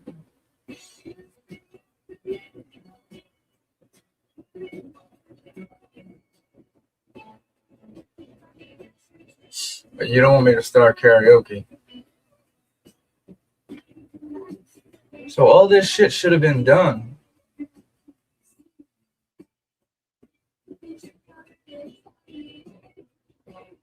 Let's see how many items it is. I'm not counting this shit.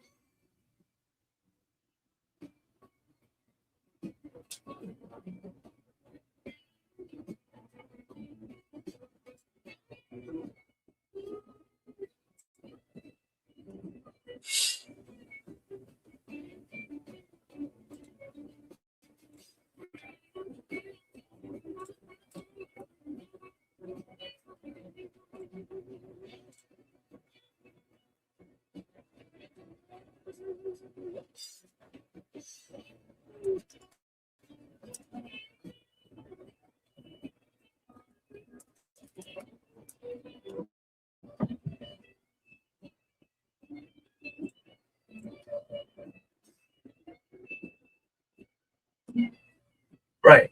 And they said they took a video of him finding it, which bullshit. 197 plus 1. So 198.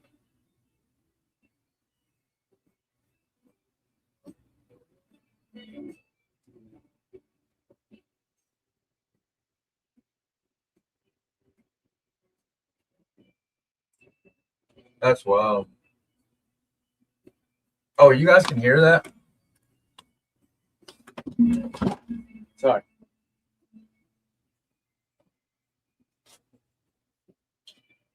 I knew you could earlier, but I thought I turned it down.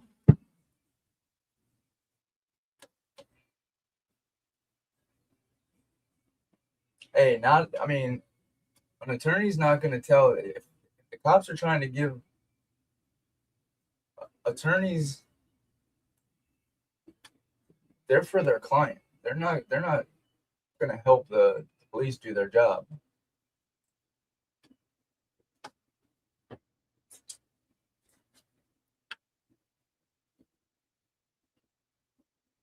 Is this the one that was about the furnace 140?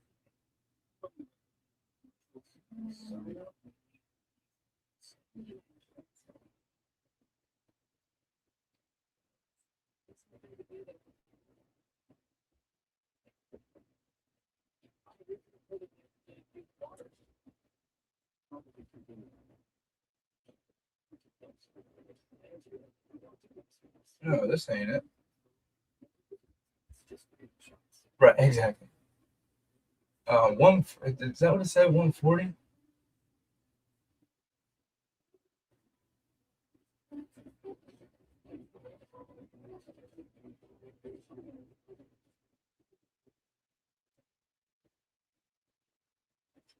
I don't know, but 140 is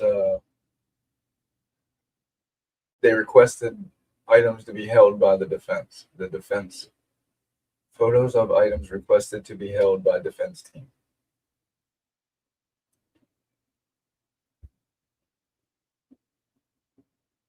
Items from I'm guessing this is Dylan. Yeah, because I gave Dylan back a handwritten note, pink and white blanket, pink and white cloth, possible use as curtain or decoration, black and white Vans shoe, red and white unknown brand shoe, black and white Converse shoes, items from the spare bedroom. So that no, this is 140. Oh, ISP 140. I'm sorry, I'm an idiot.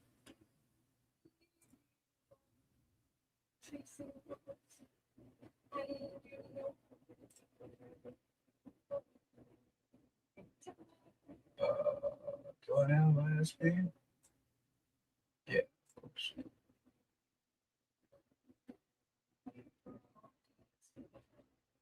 But the report, ISP report, or the forensic documents?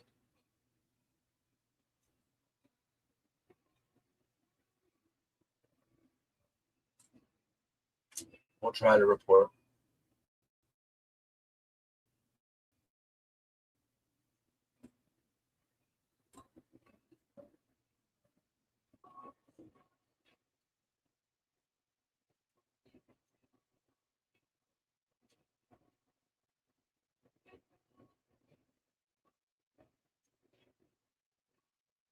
Hmm.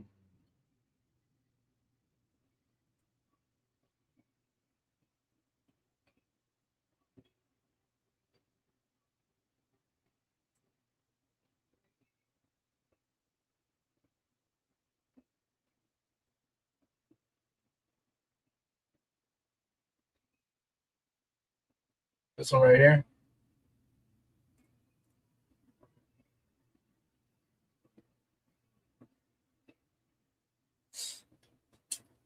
Yeah, but see, both of these, the dates that both of these happened. Oh, this is must be 40 up here too.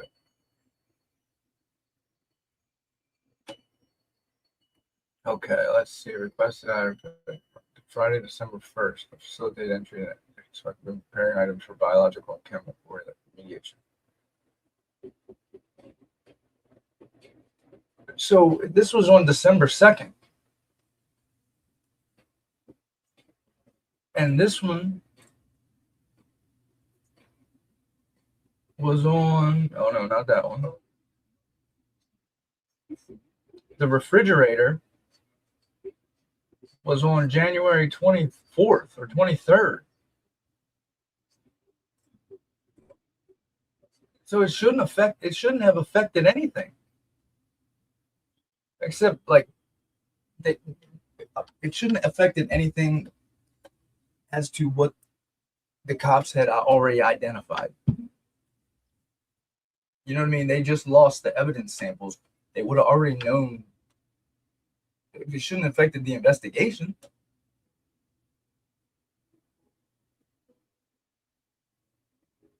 They just use it as an excuse.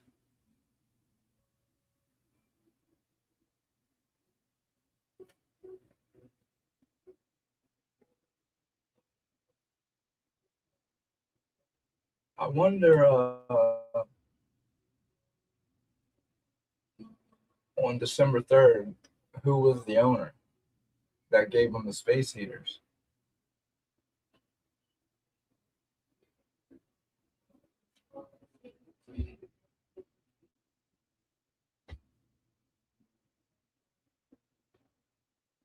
Hmm.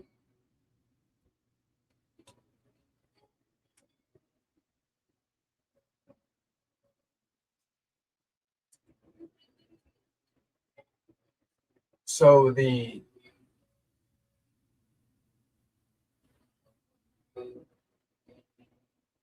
right, wasn't it a table, and when they couldn't fit the table into the car, so they smashed it all up?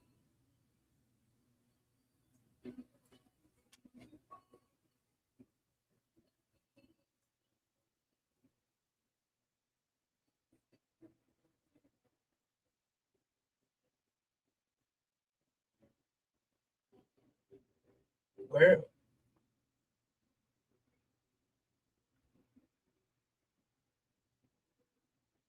I wonder where it says the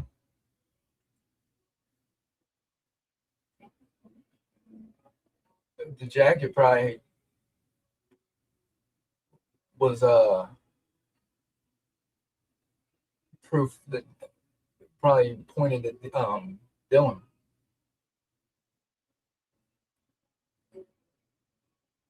Is there, where does it say when they put the bed and shit in the back of the pickup truck?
Yeah, but that was when they loaded all the shit. Was it the same day? Because it don't say nothing about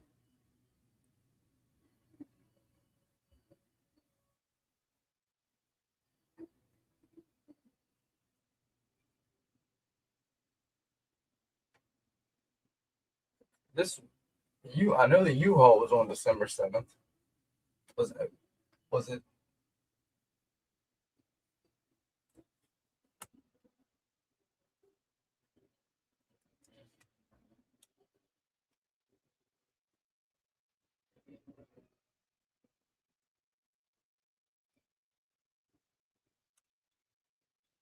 Yeah, right.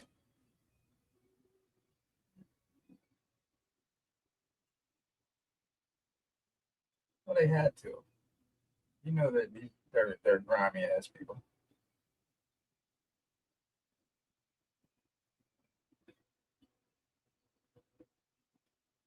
Because this just says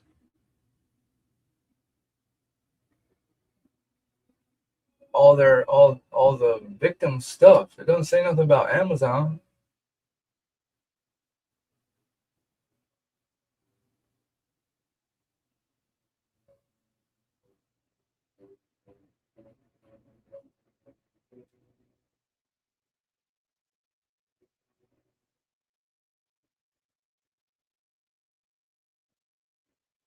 Yeah, what Hitler allowed in this case is the main reason that the shit was allowed to happen. Well, yeah, I mean,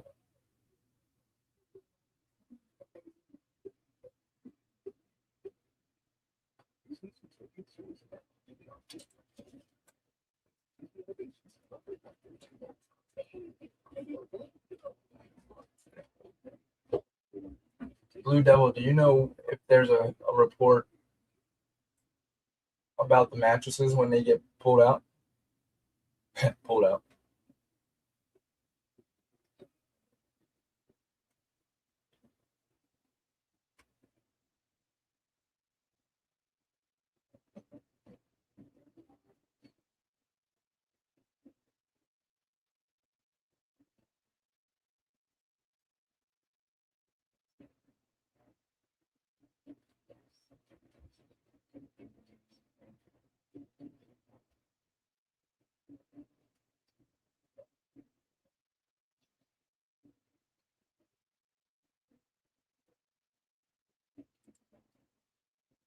That would probably be an MPD's file, right?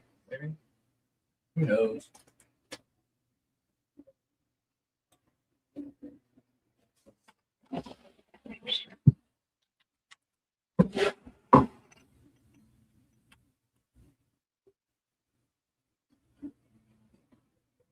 Yeah, he allowed the fuckery to go on.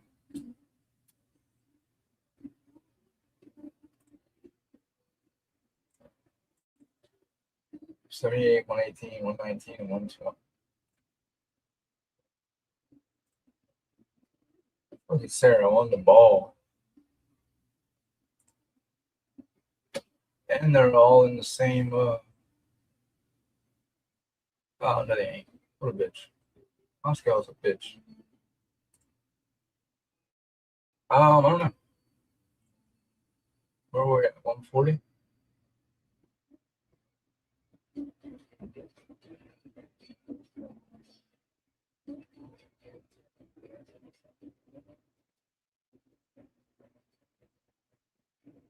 Look at all that blood.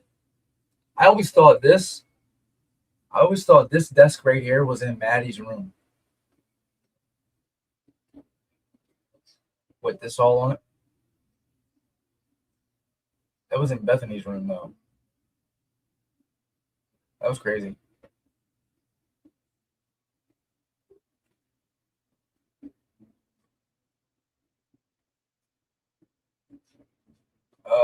Let's see.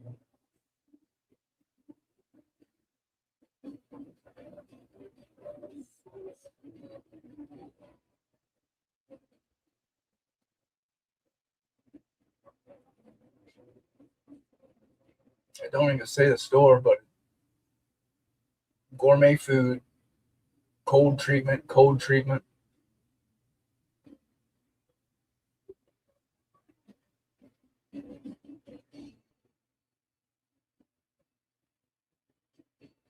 Talking about these receipts.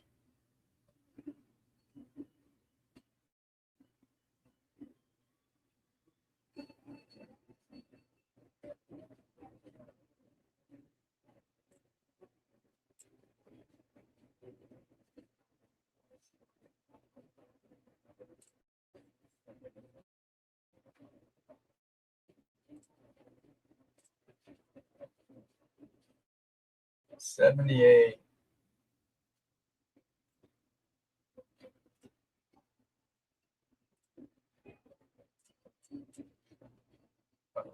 118.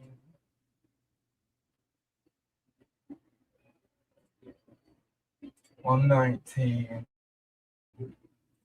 and 120.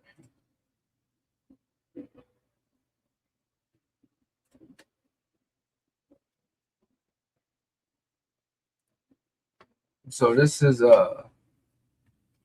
78. Love and Other Habits. Did you um hear me about the? Did you see the receipts? I went over it. Didn't even ask if you've seen it. Access to a peg number, personal belongings to the MPD security garage. Packet items, Bethany Funk and Dylan Mortensen's room.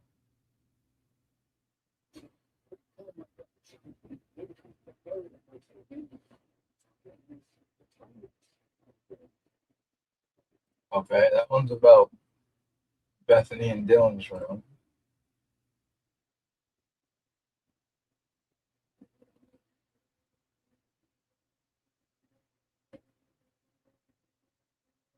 Oh, is that what it is? Marshalls? It didn't say what store it was. Here's another one. This is about personal belongings.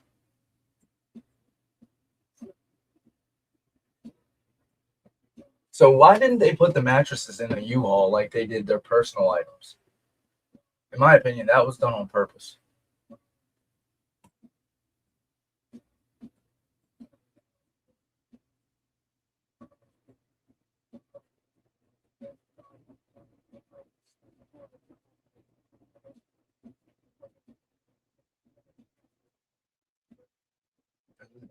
DMBS.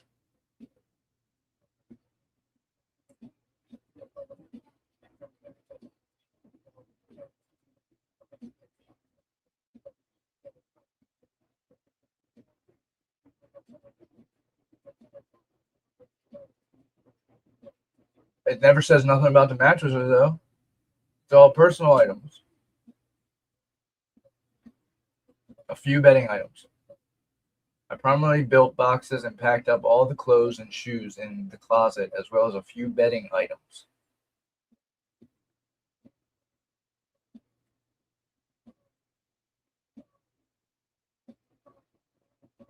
Bethany's room. Okay, that's Bethany's room.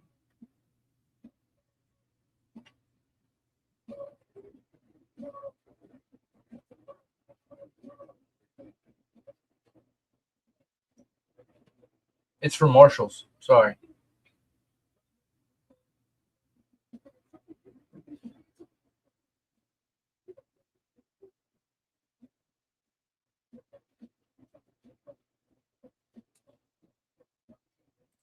Oh shit! I wasn't sharing. I'm sorry.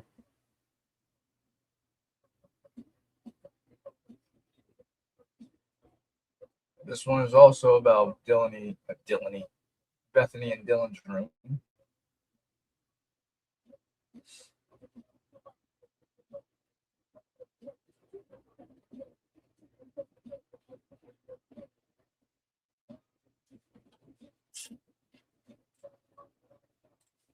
All this about removing items.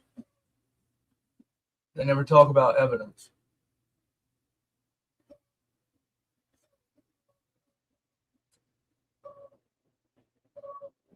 Another one about Bethany's room. Another one about Dylan's room.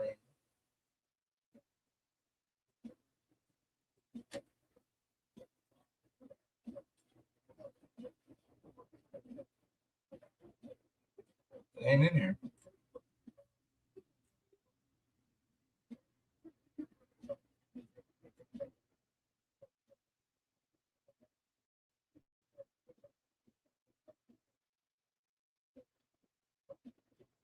Nope.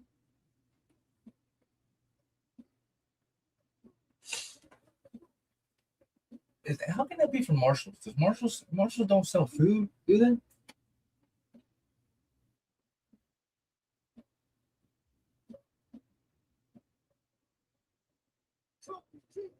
Oh yeah, it says Marshalls right here. I guess I should start listening to people.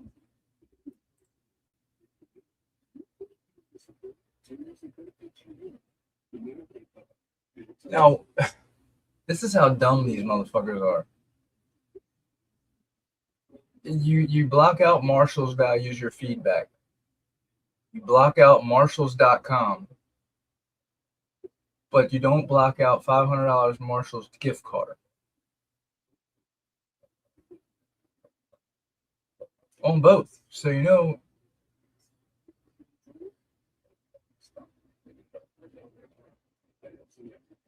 that's no wonder.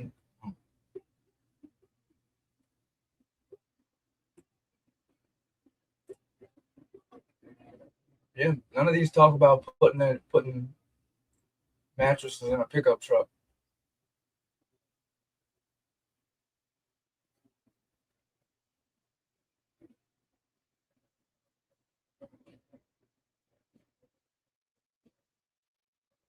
All the evidence should have been collected by 12/7. Really, it doesn't even really matter what they do in that house. Of course, they tore it down.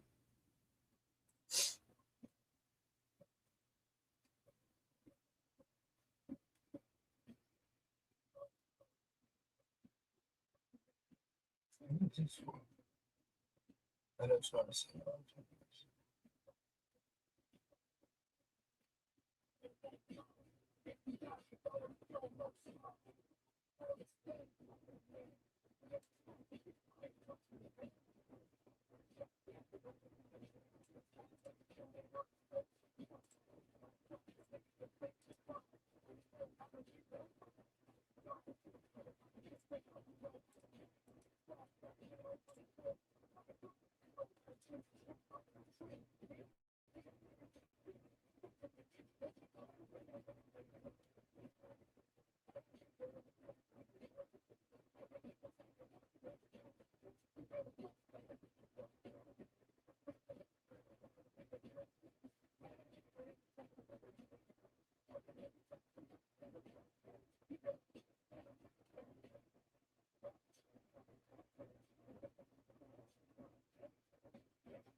I was just wondering what that was at the top.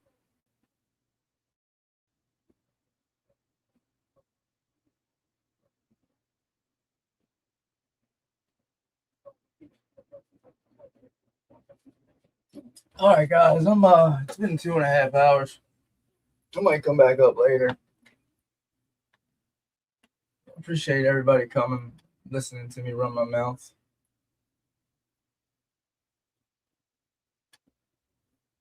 Hope you guys have a good Sunday. I'll be back up later.